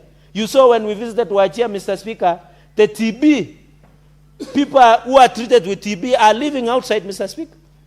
The disposal of Asadas in Wajir hospital is pathetic, and therefore, the governor of Wajir was crying because when he looked at the Wajir people, he realized he has done nothing despite receiving over 50 billion as a governor in his tenure, Mr. Speaker. While we continue to thank the president, and I expected to see you there, Mr. Speaker, but since the speaker himself was there, I knew you were in Meru handling Jurinjeke matters and preparing to run for the governor of Meru. And I'm told you are called Kamia nowadays. Mr. Speaker, the issue, another point I wanted to make is on the issue that we saw in at River. And I want to challenge, Mr. Speaker, that our counties, we must look in Kiambu, because I want to be very precise. There is a point of order from Senator Veronica Maina. Honorable Speaker, I want to raise a point of order on accuracy of fact.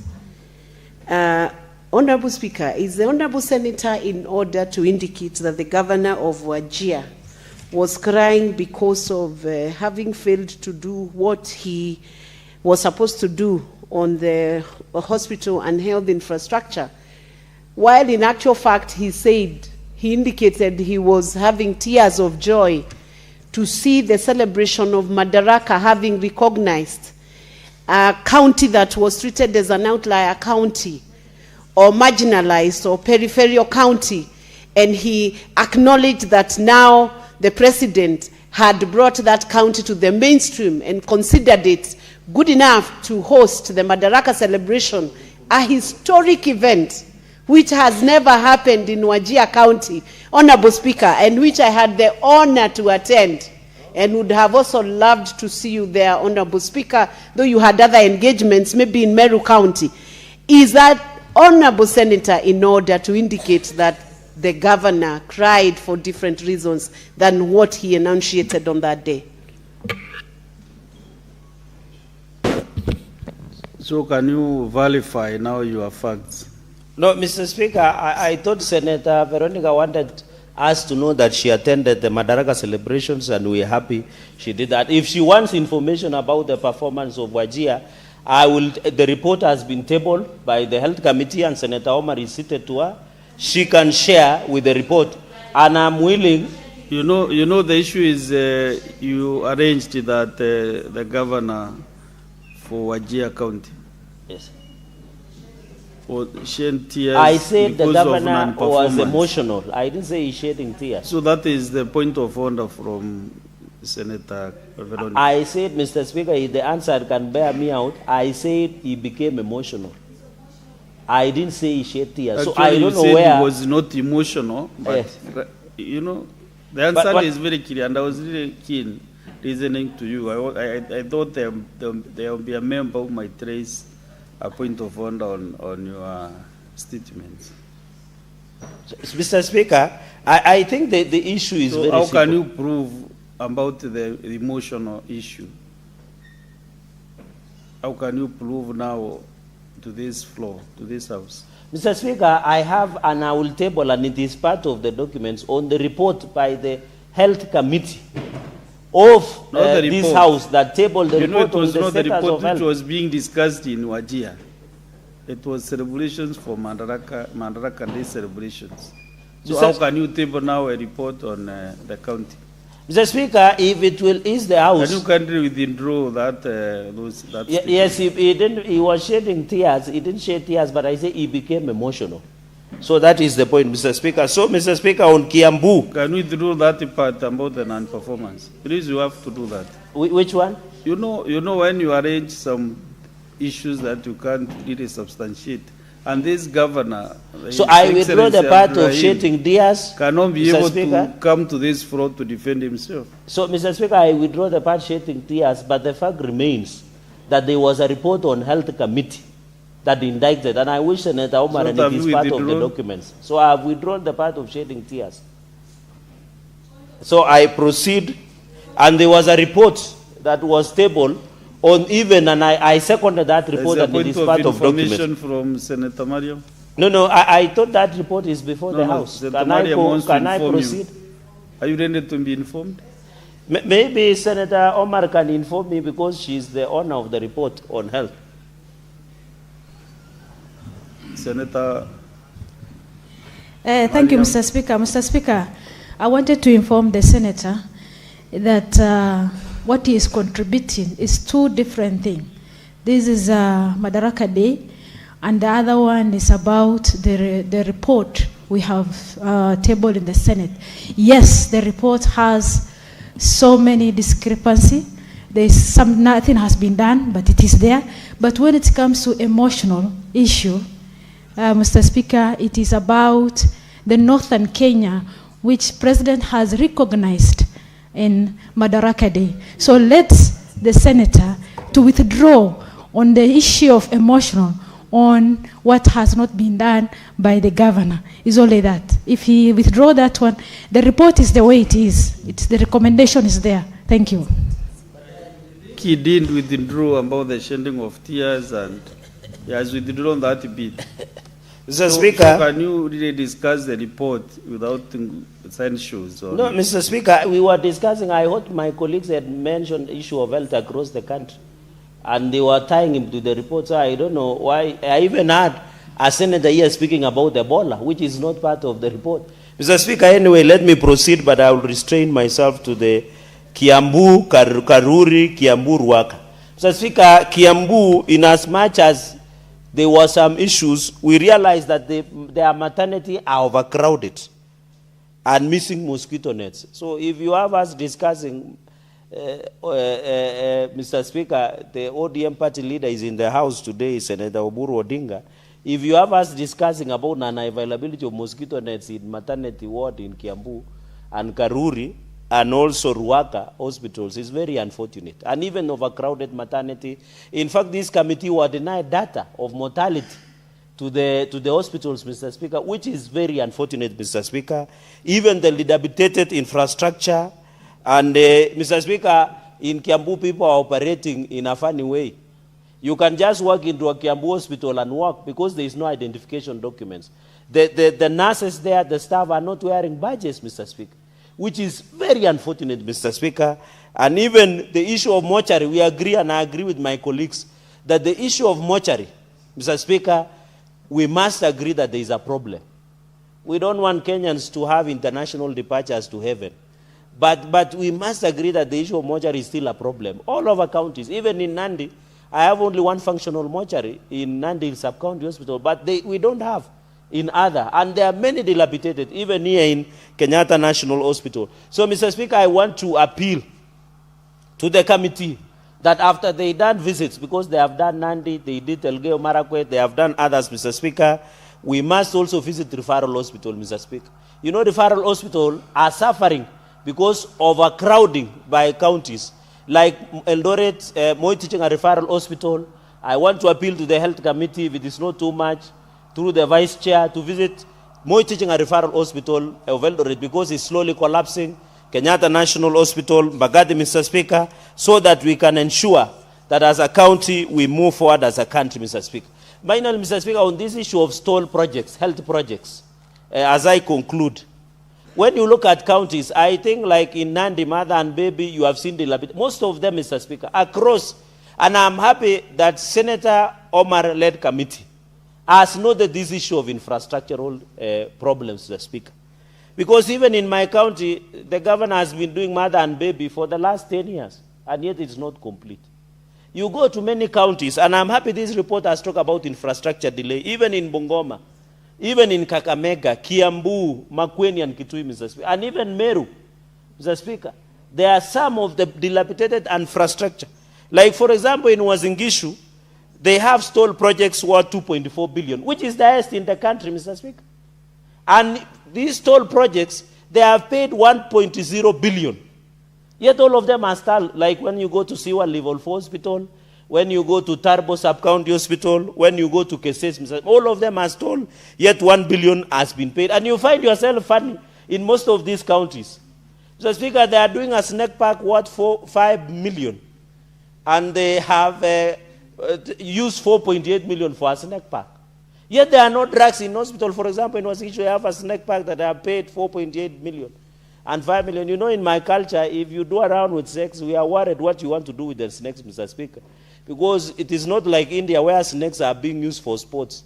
Snakes are used for other things, Mr. Speaker. So we must, and even they are doing, I'm wondering, they are doing a museum worth 25 million in Wazingishu. Yet they are not completing those toll projects. Even in Nandi, Mr. Speaker, can you believe in Nandi dispensaries are closed between Saturday, Sunday, and they open dispensaries between 8 a.m. and 5 p.m. I don't know whether sickness has a way of coming. So I don't know, can sickness not come after 5? This is a problem that we must face as counties. Finally, I want to challenge counties on the issue of Ebola preparedness. We want to hear counties discussing what are they doing to prepare the issue of Ebola preparedness. And I've had my colleagues, Mr. Speaker, we have to accept there are Kenyans working in DRC. This is not a corridor where our drivers drive all the way to DRC. Our colleagues who are opposing Ebola preparation by the country, telling us that Kenyans who are in DRC or drivers, they should be locked out.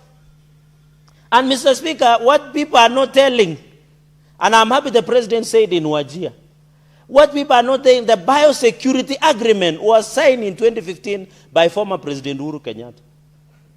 When 640 a plane from China landed here during COVID crisis, no one went to demonstrations because it was Uhuru Kenyatta. But when President William Ruto prepares facilities to fight COVID, not Ebola, which 15 cases have been reported in Uganda, the demonstrations are being done. And we don't know to blame our school children when they burn down their dormitories because they have seen what their parents are doing in the streets. They are burning houses, they are looting, Mr. Speaker. So we must be ready as a country, and I want to encourage the president, the government, led by the CS Aden Duale, that we must be ready, prepared for Ebola preparedness, Mr. Speaker.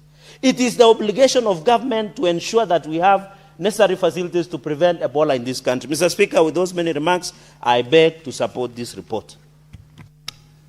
Senator Veronica Wahetian, after you are done, you approach the chair for some more guidance.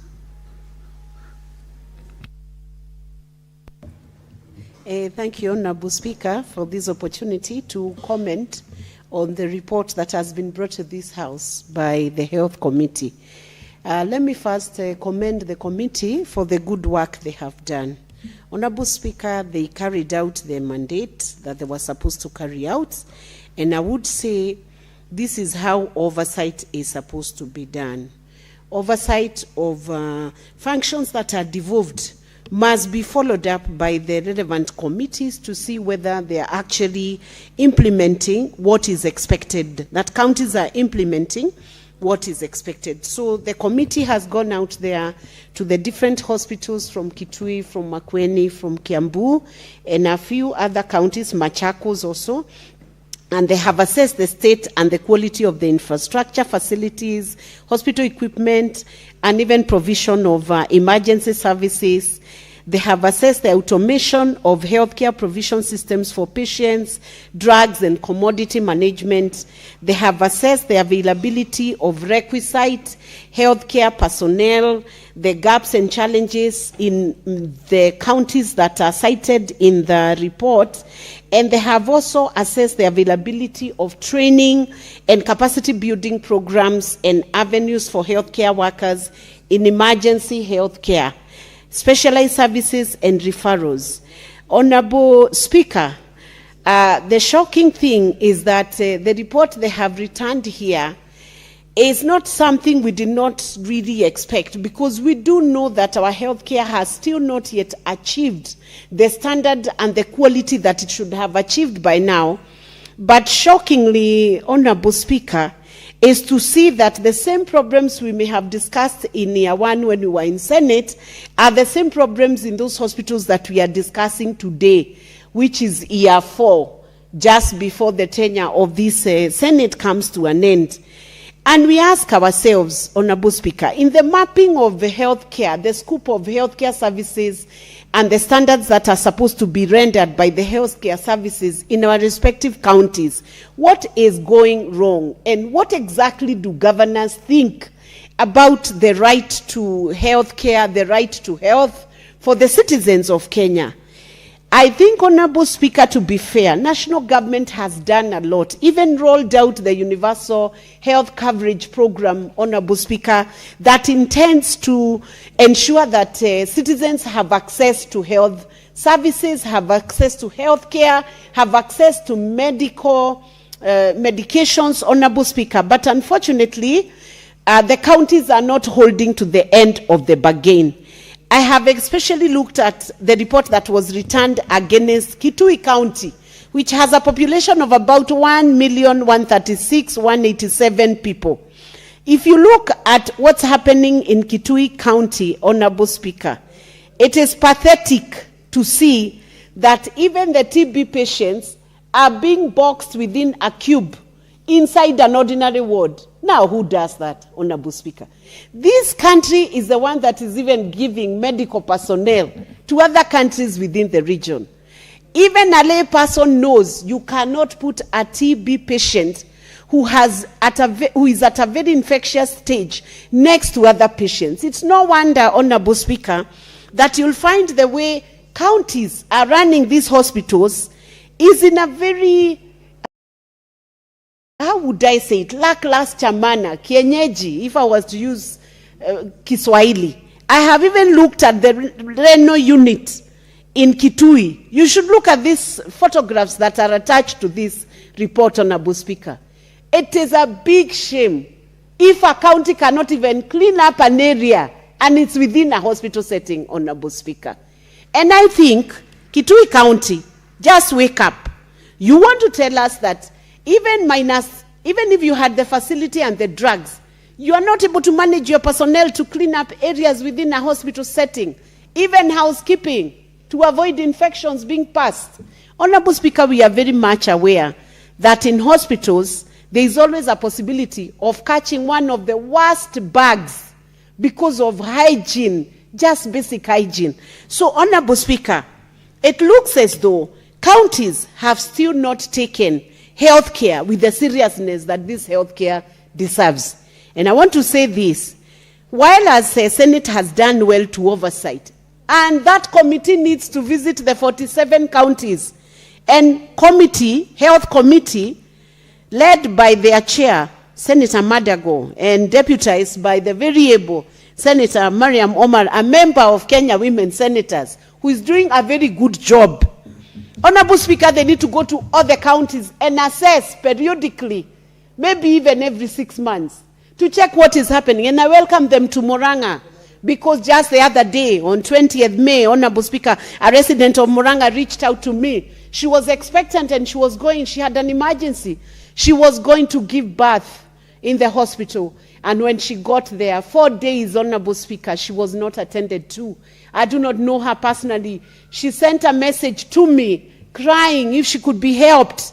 And within the course of those 4 days, I do not know where the doctors were, where the personnel was, where the records people were, where the emergency section was, what the maternity wing was doing. On the 4th day, unfortunately, the baby died in her stomach, Honorable Speaker. And she still was not attended, so she called for help, saying, now help me to get discharged from this hospital so that I can find help. It is very wrong, Honorable Speaker, that women who are expectant, 4 women, 5 women are sharing a bed with their babies there, with their infants, who are very fragile and very sensitive to any kind of infections, Honorable Speaker. And then we bundle those mothers together. If one child is ill, maybe the infection will be caught by the other children, the other infants who are sharing the bed. Can we say on a bare minimum, there is a level we are not supposed to fall below? Can the counties dignify the mothers, expectant mothers? Counties, we ask you governors. We know we only have 6 women governors who may have gone through maternity and labor ward. But can we, on behalf of all the mothers in the Republic of Kenya, ask the counties to ensure mothers, when they are delivering, are not sharing beds? It's a very sensitive moment, and that's why you see infant mortality, maternal mortality is a question that is discussed the world over, and data is retained to show whether we are doing better or we are doing worse. Because a mother being expectant is not a death sentence, Honorable Speaker. And if it's a death sentence today, it will be a big shame to our universities that are churning out doctors within the Republic of Kenya, and even training doctors for other countries that are around Kenya, neighboring Kenya. Honorable Speaker, we also need to remind the counties that they need to enable the doctors and the personnel to be able to carry out their duties with ease. And I want to make a proposition today, Honorable Speaker. Some of this money you are seeing, these billions that are allocated to counties, I am happy with Governor Anne Waiguru. She has dedicated about 68% of her budget. I heard that when we went for the launch of Enewe. Is it called Enewe? Every mother, every newborn program, Honorable Speaker, that she has dedicated around 68% of her budget to medical care and health care facilities. Honorable Speaker, I want to request the governors, could we dignify the mothers who are expectant? Can we dignify them and allow them to at least have a bed and have access to medical personnel that is able to help them promptly, so that we do not have women dying today in Kenya while giving birth, Honorable Speaker? And the infants also, Honorable Speaker. You remember there was a time Kiambu County was cited on media that so many infants had lost their lives there. And the county, though it denied those allegations, it also admitted to an extent that some had been lost. In this day and time, Governor, you must get interested. If one infant dies in your county, don't accept it as an ordinary thing. Let the reports be brought to the table to know why that infant was lost or why a mother was lost. Nothing is as painful, Honorable Speaker, as a day when I went for a funeral for a 24-year-old in my county who died while giving birth and left an infant who was 1 day old, Honorable Speaker. And I looked at her eulogy and asked myself, at 24, she bled to death because a hospital that purported that it should have been licensed pretended to be a healthcare institution, and yet they did not have capacity, allowed that young girl to bleed to death. Honorable Speaker, I want to ask the Council of Governors, can we wake up? Nobody should touch, in the name of corruption, a coin that is intended for health care within this republic, Honorable Speaker. If you do that, remember, you have done it against your very relatives who are within that county and who will one day or the other unable to access that health care, Honorable Speaker, and they will follow the channels that you would never want to follow, and yet you may not link it to them. But the fact is, if we have a level 3 hospital in one part of the county, and your relative was unable, you relative of the governor was unable to access that health care, if they die out of that failure to access medication, Honorable Speaker, it means that you have failed your relatives, and even your relatives will follow the same path that the Kenyans are following, and God forbid. So I want to say this, because we have struggled a lot as a nation with the question of corruption, we need to check the procurement. And if KEMSA is the one that is supposed to refill the drugs in all these hospitals, because under every hospital here, we are seeing the capacity of KEMSA to refill drugs to hospitals is actually low. It's about 50 to 60%. There should be no reasons why procurement cannot be seamless for emergency, to assist with medical emergency, Honorable Speaker. And finally, Honorable Speaker, because I want to give a chance to other members to talk about the healthcare and the report that has been brought here, I want to commend the national government for the SHA program, and I want to ask any person, any Kenyan, especially kutoka Murang'a, please don't come asking for medical bill support if you have not registered for SHA. Because what do you want us to do with you? If everybody brings a medical bill to Mheshimiwa, and yet you have refused to register for SHA, which could take care of about 30-40% of that bill. In fact, nowadays when I'm brought a bill to assist, the first question I ask the resident is, are you registered for SHA? Have you registered? And I believe it is *147 star or maybe 147 hash. And I believe every Kenyan should be registered for SHA so that you can hold the county government accountable, you can hold the national government accountable to share in the bill that they are supposed to pay for you in the eventuality, the unlikely eventuality that you are admitted in or you are accessing medical care and health care within the public facilities. And finally, Honorable Speaker, over 95 or maybe 96% of Kenyans are only subject to be helped through the public healthcare facilities. So it's not a small issue, and governors need to take it very seriously. The allocation of funding that is supposed to go to improvement of facilities, Honorable Speaker, should go direct to the improvement of those equipments and facilities. Why do I say so? Because right now the healthcare ecosystem has been allowed to receive money, to have an income directly from the county to ease the process of repairs, the process of maintenance of equipment in hospitals.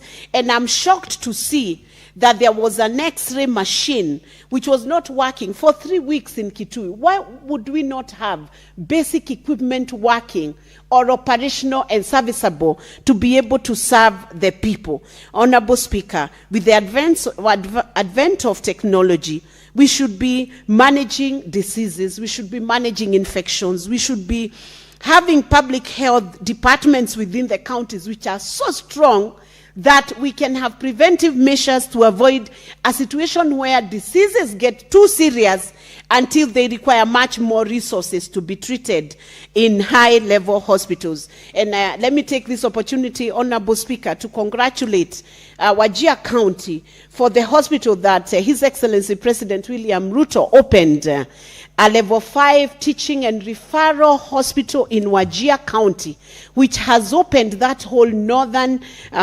region of the country with 3 operating theaters, with an ICU, with a HDU, and a state-of-the-art emergency section, emergency center there, Honorable Speaker. And I believe with this hospital, the people from Wajir and the neighboring counties now have help closer to the people, and it's easier, it's cheaper, and they can get access. But that facility may not help if there is no follow-through with maintenance, follow-through with the medication being available, follow-through with dignity to patients like mothers who are delivering, being given the dignity that they require to have when they are delivering, and in their moment of pain, their moment of struggle as they bring forth newborns, Honorable Speaker, they require to be given that dignity. Women have suffered for so long, and it's time we have health care that is also gender sensitive and sensitive to the needs of the mothers, sensitive to the needs of patients who are having infectious diseases. And Honorable Speaker, let me also say that because we are advanced in how we are rolling out healthcare in Kenya, we must also accept that preparedness does not mean we are inviting disease. Can you imagine, Honorable Speaker, in 2019-2020, if the Ministry of Health did not take any measures to prepare for COVID, to contain COVID, we must have centers that contain disease, not to attract that we are asking for disease to be brought over to Kenya, but centers that contain that infection, so that in the event that anybody crosses into Kenya, even with Ebola, the doctors, we would expect the doctors and the Ministry of Health to have a center where they can manage and contain it and separate it from people who are not infected to avoid fatalities because of public infectious diseases. And Honorable Speaker, maybe the Ministry of Health and Public Health need to be sharing information more to tell Kenyans that the U.S. Embassy has had a CDC center within the Republic of Kenya. And for the longest, I've always seen CDC people being employed by that center for disease control, which is within the Republic of Kenya. Maybe if that information is shared, then Kenyans will be more at ease. And if Kenyans are explained for what isolation means and what quarantine means, that when patients are quarantined, then they are not supposed to be in contact with the rest of the world. They are supposed to be contained until they recover, so that the disease does not spread in any way. Honorable Speaker, with those many remarks, I wish to support this report and request the Committee on Health to please come and assess our health care in Murang'a County, because there are some of those clinics which have just been painted nicely in blue and white, but there is no medication. Even if you queue there and you're given a prescription, you are told to go and do your examination. If it's an X-ray, you are being sent out. There is no medication. And even if you are given some medication, ni Panadol, ama paracetamol, we want to see health care that meets the needs of the people. And finally, Honorable Speaker, we must accept that even ourselves as Kenyans, we have accessed health care in India.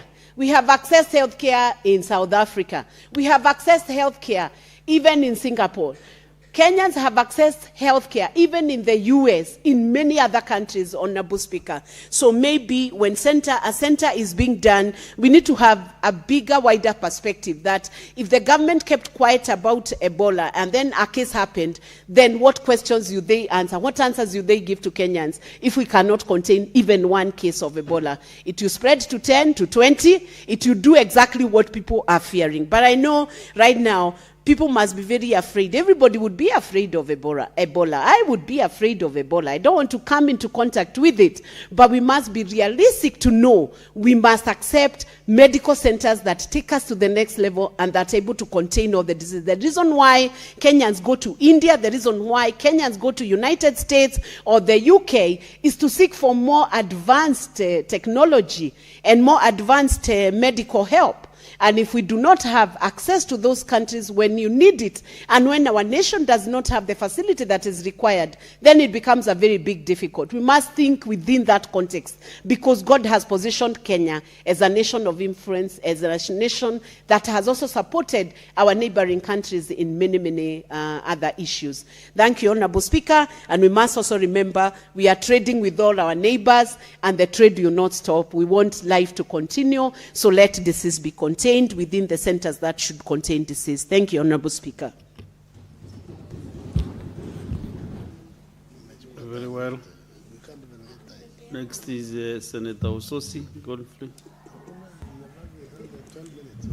Thank you, Mr. Speaker, for this opportunity. Mr. Speaker, I have read the report that was prepared by the Committee on Health for the counties they visited, oversighting the county referral hospitals. And Mr. Speaker, when you read the reports, you get a shock of your life on the conditions in those hospitals. Conditions in those hospitals, Mr. Speaker, are not encouraging, and clearly you get the impression that very little work is being done to provide decent, quality health care in our county hospitals. I have particularly read the report for Bungoma and Kakamega counties, which are counties near Vihiga County or in the same region. And it is very annoying that a big referral hospital like Kakamega, Mr. Speaker, has only one ambulance, which is a very dilapidated ambulance. If you look at the pictures that the committee has put in the report, you get shock of your life. How can such a big institution that is supposed to have quality services have that kind of an ambulance? Mr. Speaker, we have also noticed that as Senator Veronica said, the mothers sharing beds, the mothers who have delivered or are just about to deliver are sharing beds. It's very pathetic. We have issues to do with the detention of patients over unpaid bills. We have issues to do with the quality and size of the mortuary, particularly for Bungoma County Referral Hospital, Mr. Speaker. Mr. Speaker, all this is happening, and we are appropriating a lot of money to these counties. Kakamega alone gets 12 billion every year, Mr. Speaker. And they cannot prioritize the county referral hospital. Even just buying an ambulance, a good ambulance, is a problem, Mr. Speaker. Mr. Speaker, to me, when I read this report, and I've visited the 3 referral hospitals. I visited my own county, Vihiga. I have visited Kwale, Msambweni. I also visited Kilifi. I also visited Bomet. The situation is the same. Waste management is a problem in these hospitals, Mr. Speaker. Even the kitchen, Mr. Speaker, look at the kitchen in Bungoma. You can't believe it, Mr. Speaker, that kitchen is a place where they cook food that is supposed to be consumed by patients. It looks like a toilet, Mr. Speaker. Mr. Speaker, I'm very concerned because the governors in our regions are not working. The governors in our region, Western region, are not working. They are busy campaigning, Mr. Speaker. This weekend, it was one of the most sad weekend in our region. That governors would go to functions instead of telling people what they are doing to improve the quality of life of the people in the region, improve the healthcare system in the region. They were busy telling people how a certain leader is not qualified to lead this country because he has no money and because he's young. I want to tell the governors, I don't want to mention your names because you know yourself. Please work for the people. Work for the people. Give people quality health care they need. 2027 will take care of itself. Why are you fixated with the presidency and at your county level you are not delivering for the people?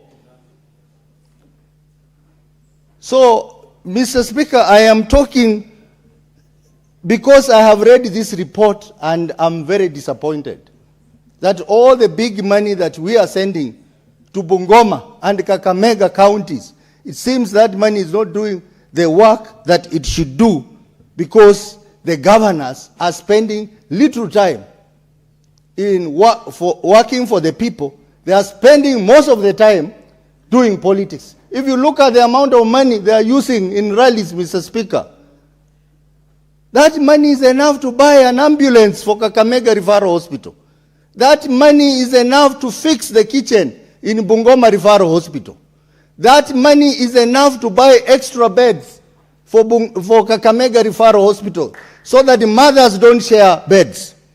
So I am calling upon our governors, particularly Governor Baraza and Governor, my friend Lusaka, please stop campaigning, go back to your offices and work for the people of the region of Western.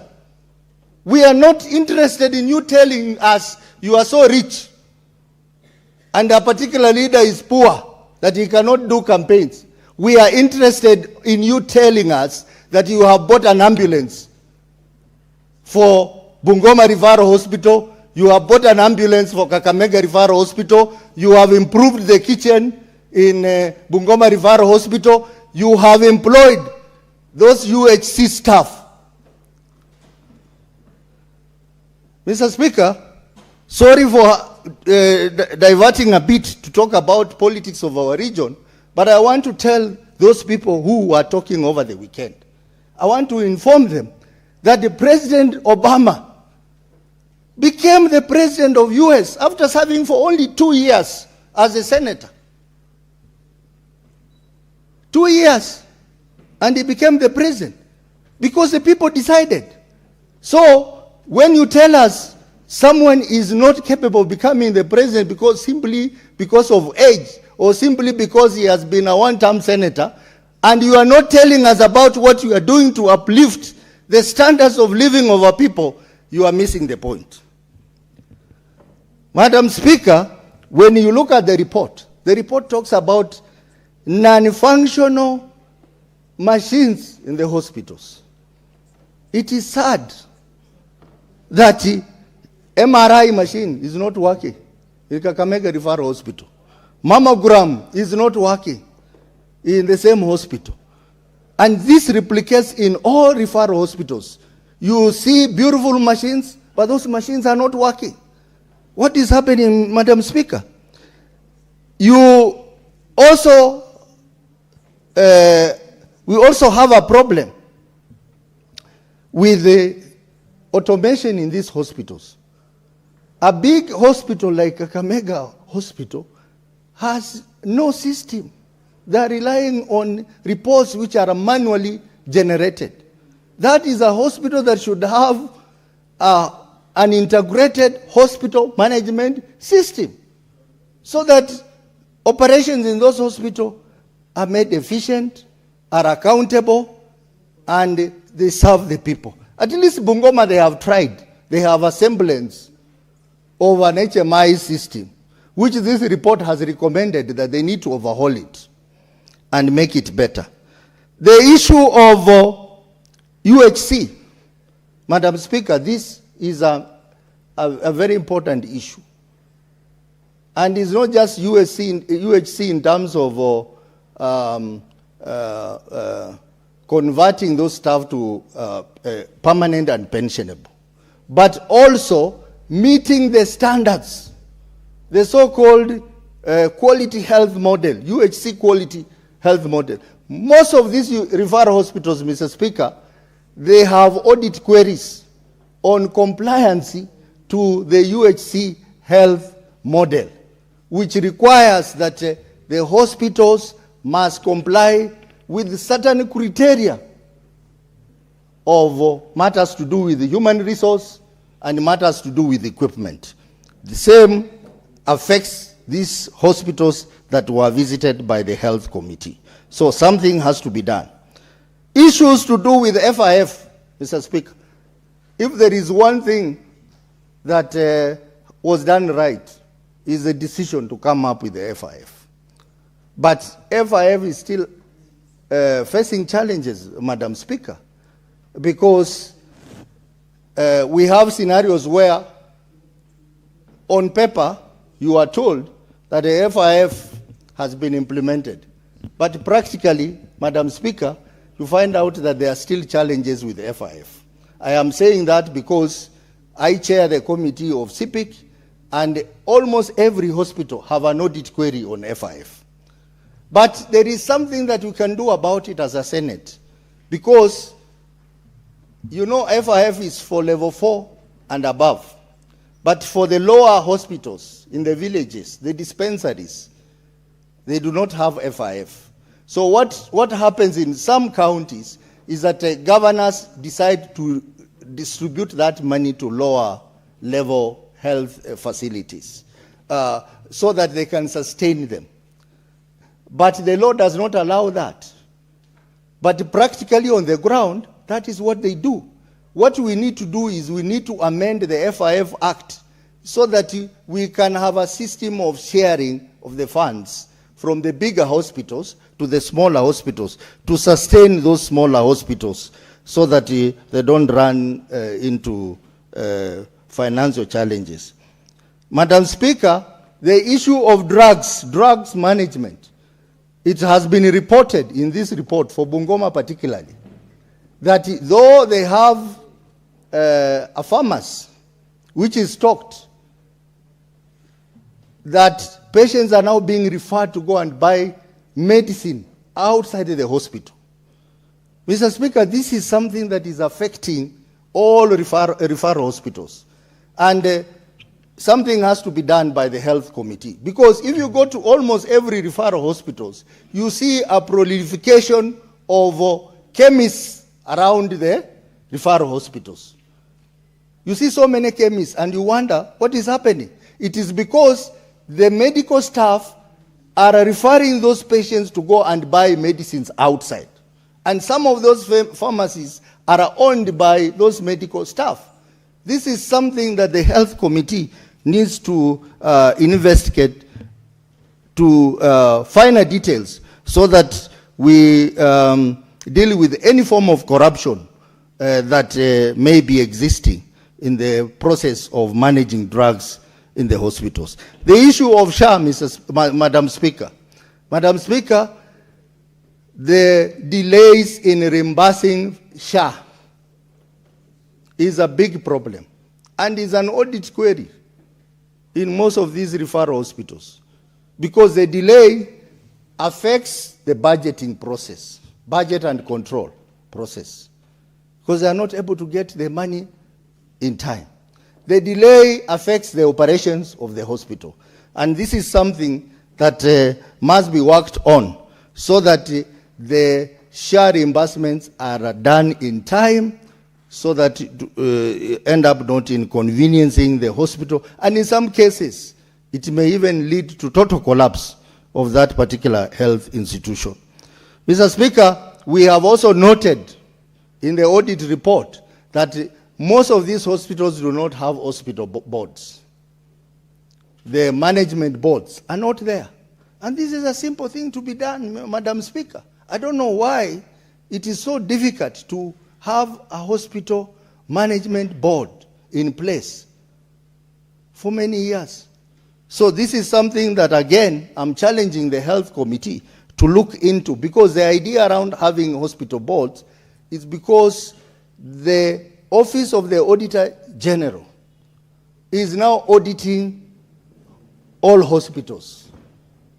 And the boards are accountable for all the processes in that hospital, including issues of budgeting, including issues of financial management. So it is important to have hospital boards in place, particularly in this environment where we have FIF.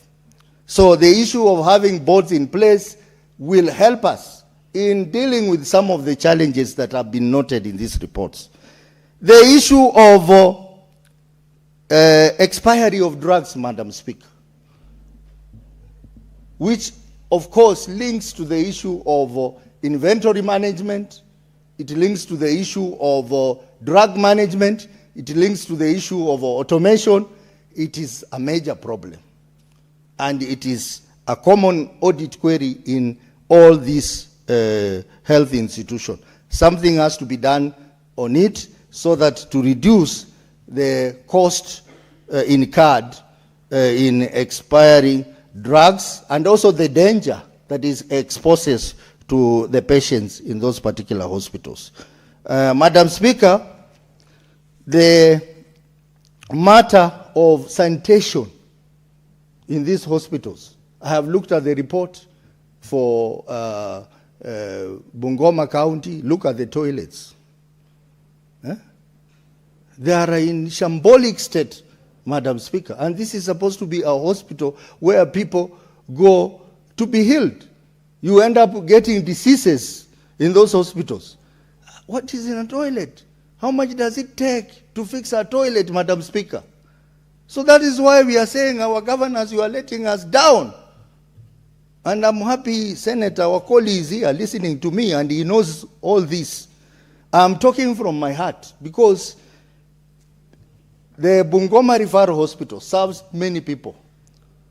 Even people from Kakamega, people from all the way Mount Elgon, people from even Rift Valley. And the same applies to Kakamega Hospital. We cannot afford to have this kind of environment in our health system, because it now becomes a center of acquiring more diseases and not healing. So, Madam Speaker, these are very important reports. I want to encourage the Health Committee that, yes, you have given us very good reports, but now there is a problem in implementation. The recommendations you give, you need to follow up to ensure that they are implemented. You came to my county, you spent the whole day, you did a very good report, but I want to tell you, the challenges that you identified still exist because there is no implementation mechanism. You need to punish people. In fact, in this report, one of the recommendations that you should have made is to punish the officers or government officials involved. Because we cannot entertain some of the things that you have noted in your report. A hospital, a big hospital that has a dilapidated ambulance, and nothing is being done about that. A big hospital that has so many mothers who have gone for delivery and they are sharing beds with their babies and with other patients, there is a problem. So, Madam Speaker, I want to encourage the Health Committee, even as they continue with their oversight engagement, they also need to put in place mechanisms to follow up on the recommendations that has been made in their own report, so that we can succeed as a country. Madam Speaker, the matter of health must be taken seriously, and when Kenyans are concerned about some matters, I think the government needs to take it very seriously. When people are concerned about reports that Ebola centers are going to be set up in this country, they must be taken very seriously. Americans have said that they do not want those patients in their country. Why do we want to allow them to come to Kenya? That is something that must be taken seriously, and it must be handled with a lot of concern and care, and not in the manner that I've heard Senator Cheregei responding to. We want answers, and answers must be satisfactory, and the health of Kenyans is more important than anything else, and more important than the health of any other citizens of our globe. Madam Speaker, I support these two reports, but I request that the Health Committee must do more on implementation follow-up on the recommendations they give. Otherwise, this is just going to be some kind of a cyclic problem that every year we'll be doing these visits and nothing happens. And that will not be serving our people in the right manner. Thank you, Madam Speaker. Thank you, Senator Osotsi. Senator Mudigi, have you pressed? Okay, Senator Mudigi. Asante Bispika kwa kunipa nafasi niweze kuchangia mambo ya kamati ya afya na vile ilionelea vile kazi inafaa iwe imefanyika katika nchi yetu ya Kenya katika kaunti 47.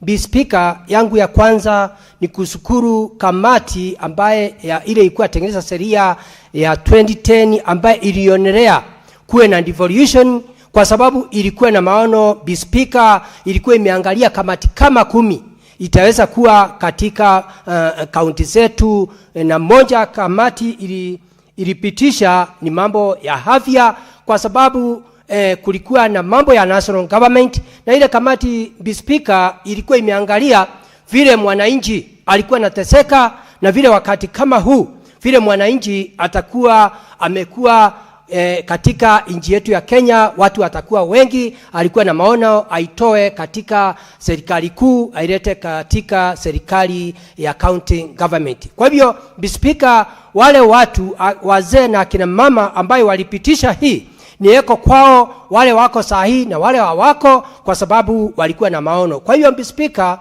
nikiwa senator wa Embu County, mimi naunga mkono mambo ya afya ikae katika kaunti zetu kuliko kukaa katika serikali kuu, kwa sababu tunajua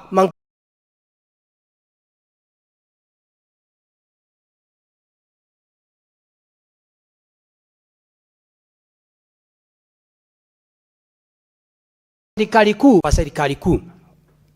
Speaker, mambo ile kamati iliangalia ni mambo mengi sana ambaye haitufurahishi.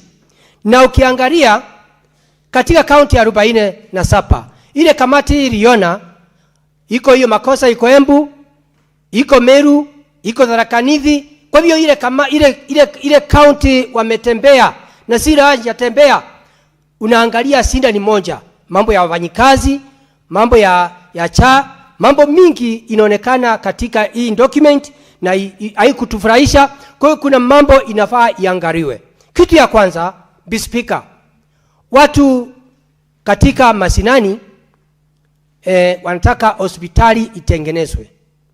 Watu katika mashinani kama Embu County kuko na wodi 20.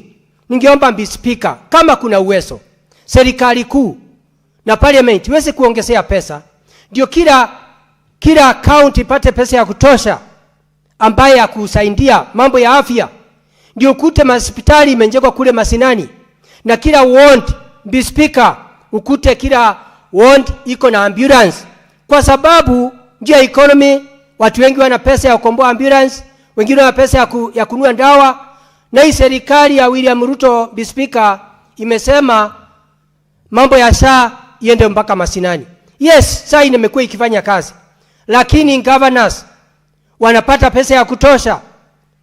Speaker, tunjulishe treasury inapeana pesa wakati inafaa. Kwa hiyo kuna mambo mengi sana sisi tukiwa maseneta tunafaa tunjulishe. Yeye ikawa kila wakati yote tukisimama tunasema governor, wafanyikazi, lakini serikali kuu ambayo imesimamia pesa, ambaye treasury iko hapo inapeana pesa wakati inafaa. Tunafaa tunjulishe wakati magavana wamepatia pesa wanafanya kazi kulingana na vile inafaa. Mambo ya misahara wafanyikazi, madaktari, nurses, clinical officers wanapata pesa wakati inafaa. Tunjulishe hii pesa, Speaker, kama wale wafanyikazi wametosha katika hospitali zetu. Mambo ya health, wale watu wanaangalia usafi wanapata pesa wakati wa kutosha, wametosha katika hospitali zetu. Kwa hiyo mara mingi mpaka hata sisi maseneta mpaka tuangalie vile pesa inatoka treasury na inaenda county government, vile pesa ikifika kwa county government na inaenda kwa mwananchi. Kwa hivyo tunaweza kuwa hapa tunalaumu huyu na yule mwingine. Kwa hivyo bwana Speaker, tunafaa tujifikirie mambo ya oversight. Sisi tukiwa masenators mara mingi tuko hapa tukitengeneza sheria, tukililia county ipatiwe pesa. Speaker, tunafaa tunjulishe pesa ikienda county government, mtu wa kwanza oversight, nani wa kwanza kuangalia ile oversight? Kwa sababu tunaweza kuwa tuwapeana pesa, tuwapatia governor apatiana kwa wafanyikazi, yende gawa governor akombise angalie wale wafanyikazi. Mpaka sisi tuwe na hutu ya ubinadamu. Wewe uko kule mashinani, ukiwa daktari, ukiwa clinical officer, GSPs, ufanye kazi kulingana vile unafaa. Na pia Speaker, hata kama ni hivyo, huyo mtu anapatiwa pesa mwisho wa mwezi ama apatiwe. Kwa sababu Speaker, nataka nikumbushe Senate hii, GSPs ambaye ni eko kwa rais wa Kenya kwa hii mwaka wa 2022 alisema wao kipatiwa 5,000, 2,500 iwe ikitoka kwa county government, 2,500 iwe ikitoka kwa national government. Sile pesa imekuwa na shinda. Watu wengi wanasema watu waongezewe pesa. Kitu ya kwanza ni kujua hii pesa 5,000 inapatikana mwisho wa mwezi ndio au la, kwa sababu mara mingi kila hospitali, kila county imekuwa ikilia juu ya budget.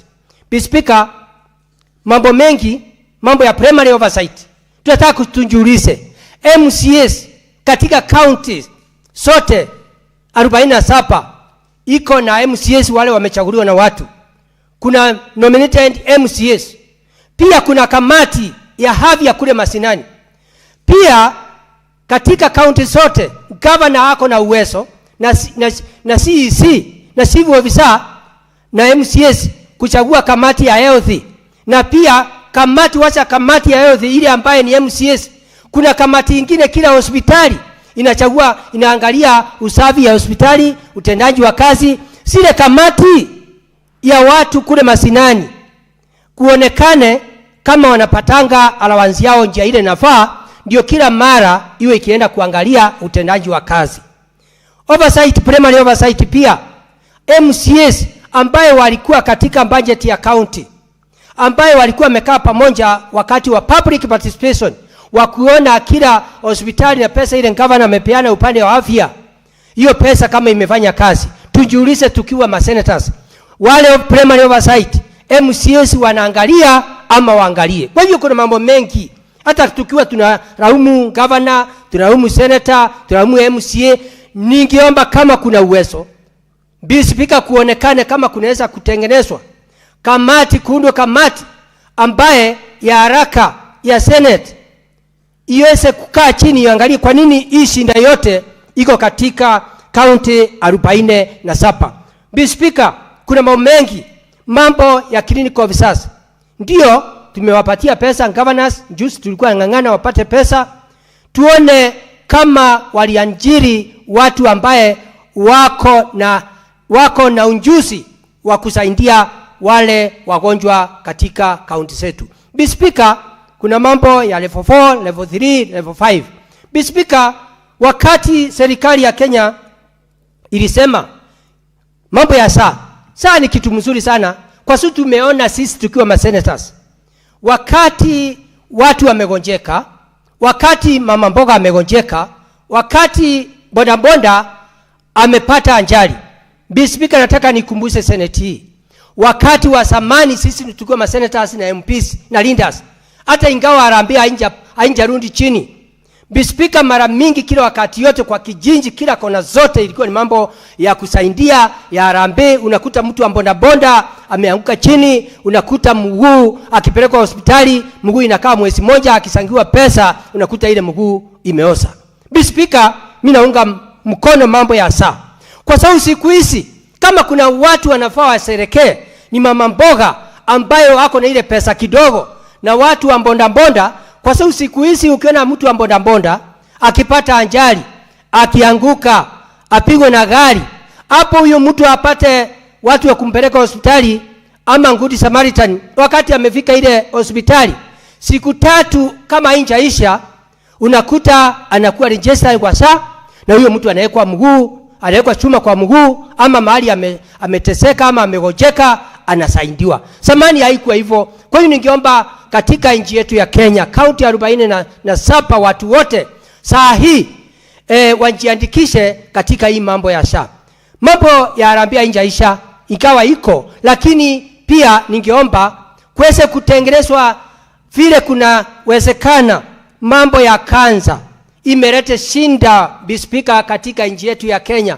Siku hizi zamani kulikuwa semekana kanza ni ya watu, ni wazee na akina mama na wale wazee, lakini siku hizi Speaker, ugonjwa ya kanza iko wa kila mmoja wetu, mtoto mdogo, mtoto mkubwa. Ningeomba serikali ya Kenya weze kutafuta vile itaweza, weze mambo ya kanza iwe ni mambo ya sasa na mambo baya, kuweze kuwa kila county iwe kijitegemea, na ukute ugonjwa ya kanza kila kona zote itakuwa ikitipiwa bila kutoa pesa zozote. Kwa hiyo Speaker, kuna mambo mengi sana tumeona. Speaker, wakati tunaendanga nchi ya ngambo, unakuta kule mambo ya afya hakuna kitu mtu analipa. Ukiwa mama mzee hakuna kitu unalipa. Ningeomba tuweze kuona vile magonjwa mengi ama mtu akizeeka watu wajiandikishe, ndio tuweze kupata pesa nyingi ambayo ya kusaidia. Ndio wakati akina mama wazee na wanaume wazee, wakati mtu akizeeka uwe hakuna shinda, mtu atakuwa akiangaliwa kama zile hospitali ambaye tuliona Speaker katika Ujerumani, katika UK, katika Amerika, katika China, kuna sota na mambo yingine.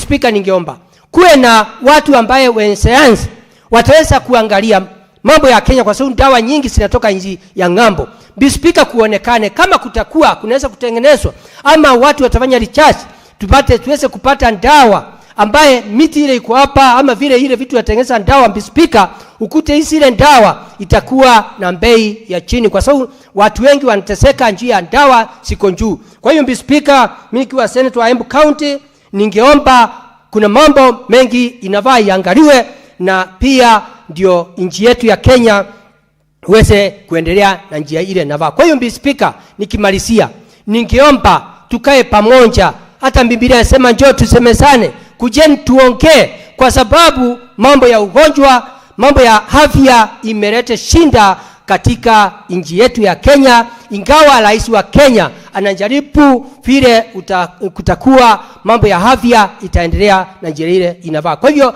Bispika, mimi nikiwa senator wa Embu County naunga hii kamati mkono, lakini wakae chini kuonekane kama kutatengenezwa kamati nyingine ambayo itaangalia shinda iko wapi, iko kwa governor, iko kwa treasury, iko kwa nani, ama ni oversight. Kwa hiyo Bispika, nikiwa senator wa Embu County naunga hii kamati mkono. Asanti. Ni mimi senator wa Embu County Alexander Munyi Mundigi daktari.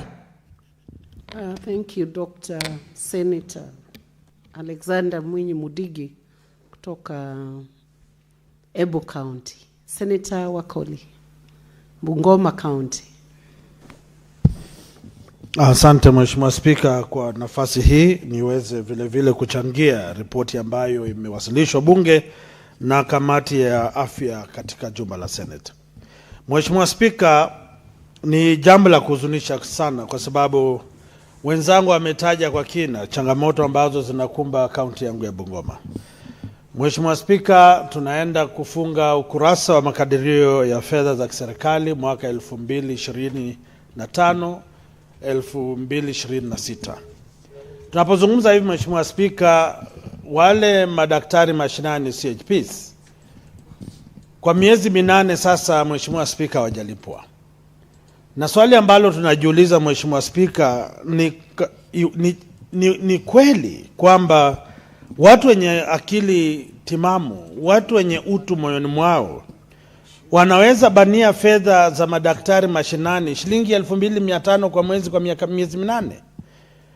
Na wao wanaendesha magari ya kifahari, wanakunywa mvinyo, chai sio ya mkandani, chai ya maziwa Mheshimiwa Spika. Hata wamewacha kutumia majani chai, wanatumia kahawa Mheshimiwa Spika. Na huku madaktari mashinani hawana viatu, hawana begi, yale mashati wanayovaa yamechoka, yamekungutwa na jua Mheshimiwa Spika. Ni jambo la muhimu sana Mheshimiwa Spika, kutoka sasa kwenda mbele, ripoti zinapokuja, wanapojibu maswali, kwa mfano katika makadirio ya bajeti, lazima fedha zilitengwa. Tume ya kupambana na ufisadi isiwe tu tume kama gofu la kutazama na kuogopesha watu.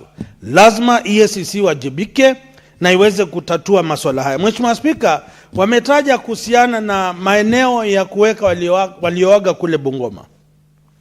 Na jinsi tulitembea katika hospitali zingine, watu wamerundikwa kama kuni Mheshimiwa Spika. Japo wamefariki, lakini si vyema wahangaike walipo hai, na wanapofariki wanawekwa kama kuni zilizokaushwa Mheshimiwa Spika.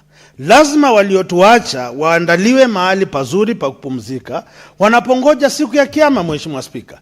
Na unagundua kwamba hata wanaporundikwa hivyo katika maeneo hayo, lazima watalipishwa. Sasa ni jambo la muhimu magavana wa magatuzi yetu wawe na utu. Angalau Mkenya anapopambana maishani, anapofariki, awekwe mahali pazuri akingoja Mungu wake. Jambo lingine Mheshimiwa Spika, ni kwamba kuna walioajiriwa ama wafanyikazi gushi wengi sana katika sekta ya afya katika magatuzi yetu. Kule Bungoma kulikuwa na tashwishi, na hata juzi niko na takwimu na ushahidi kwamba kuna wale ambao walikuwa wameandikwa kwa awamu, kwa kibombo contract workers, ambao koti ilipitisha kwamba waandikwe. Lakini wale ambao wanasimamia uajiri wao wakajaribu kupenyeza majina wale ambao hawakuwa katika orodha, na mshahara wao ukarudishwa nyuma ili waweze kukamua ng'ombe ambaye tayari anapiga mateke. Mheshimiwa Spika, ni jambo la muhimu. Kamati ya afya, kamati ya hesabu za bunge, tuweze kuhakikisha kwamba wafanyikazi ambao wanalipwa ni wale ambao wameajiriwa kihalali, mastakabadhi zao zipo, na kuhakikisha kwamba fedha za mnyonge wa kawaida hazipoti. Nikitamatisha, Mheshimiwa Spika, kwa sababu nikiangalia klabu yangu muda umeyoyoma, ni kwamba ukiangalia miundombinu, hospitali na zahanati nyingi katika magatuzi yetu, Mheshimiwa Spika, bado haijakamilika. Na baadhi ya magavana wanaenda muhula wa mwisho, Mheshimiwa Spika, wanatumia miradi hii kupora na kupunja pesa za mnyonge. Lazima kamati ya afya na sisi maseneta wengine tuhakikishe kwamba gavana anapoanzisha miradi akamilishe kabla hajaondoka. Mheshimiwa Spika, naomba umakinike ili Wakenya waweze kunipa umakinifu wao. Nikimalizia, Mheshimiwa Spika, tunaenda katika makadirio mapya ya bajeti, lakini tunaenda pia mfumo mpya wa siasa na kampeni. Watu wasichukue awamu hii kwa kunyooshea vidole wale ambao tuko mrengo wa serikali. Hata wale ambao wananyosha vidole, Mheshimiwa Spika, wanatamani kuingia serikali. Sioni wakipiga debe wakisema sisi liwe liwalo tutabaki upinzani. Sasa kile tunasema, japo huko upinzani na mimi niko serikali, cha muhimu tufanye kazi. Lakini usitunyoshe kidole ilhali vidole vingine viko katika uso wako. Sasa wale walio katika upinzani, naomba muendelee hivyo na Mungu watamatishie haja yenu, mubaki upinzani. Sisi tuko katika serikali, tufanye kazi, tuboreshe maisha ya Wakenya na tusonge mbele. Asante Mheshimiwa Spika.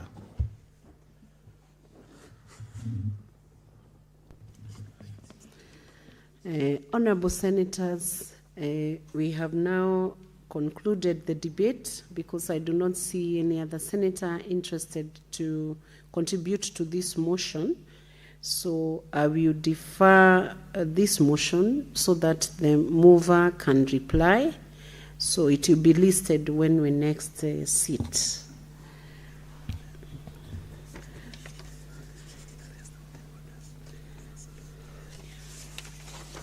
And honorable senators, for the remaining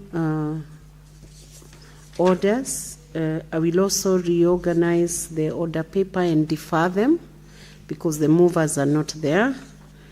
Yours truly was having a motion number 11, but I'm the one on the seat, so I'm not able to move it. So they will all be deferred.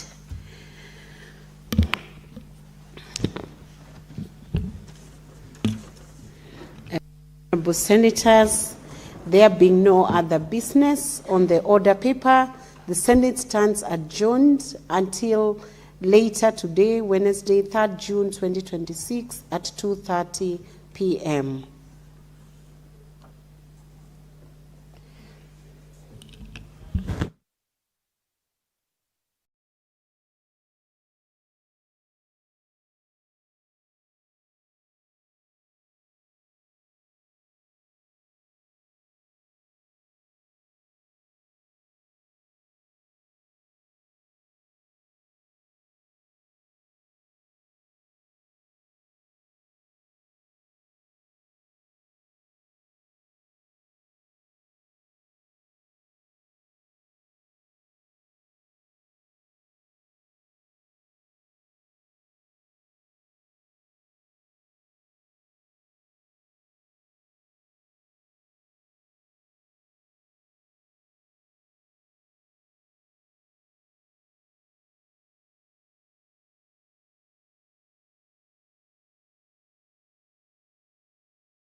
Show up every day, you do what's expected of you. But deep down, you know the truth. One paycheck shouldn't decide how your life turns out. But what if your evenings meant progress? What if your weekends built freedom? What if your laptop became more than just a screen? This isn't about quitting your job. It's about giving yourself options. While others scroll, you start building. Quietly, consistently, and on your own terms. No pressure, no guessing. Just a clear system you can run after work, before work, or whenever life gives you a turn. That's what Goldmine on hustlesafrica.com is for.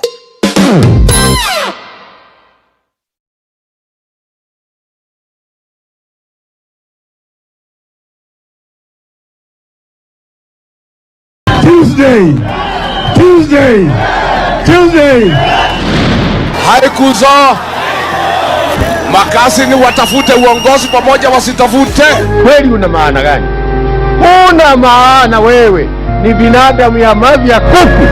Mashamba yetu harambe. Nguruwe kujikanga na mafuta yake na Afrika itakwisha. Padani agosho ngai no mwega na endesho de. Wakati hiyo ilikuwa ukisema ngwe ndani ngwe.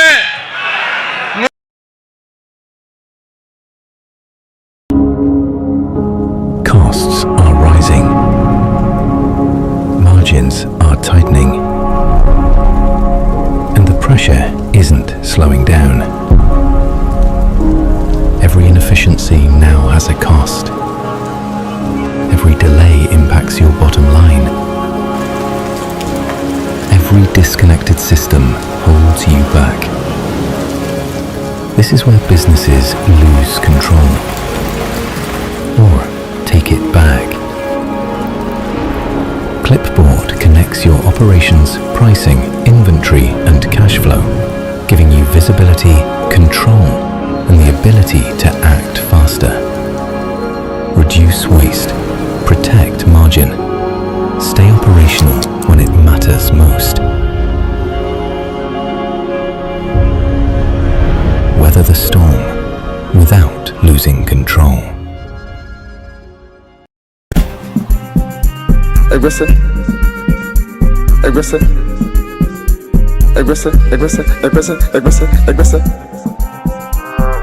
It's the kids, baby. Manyi kinyoso, one para.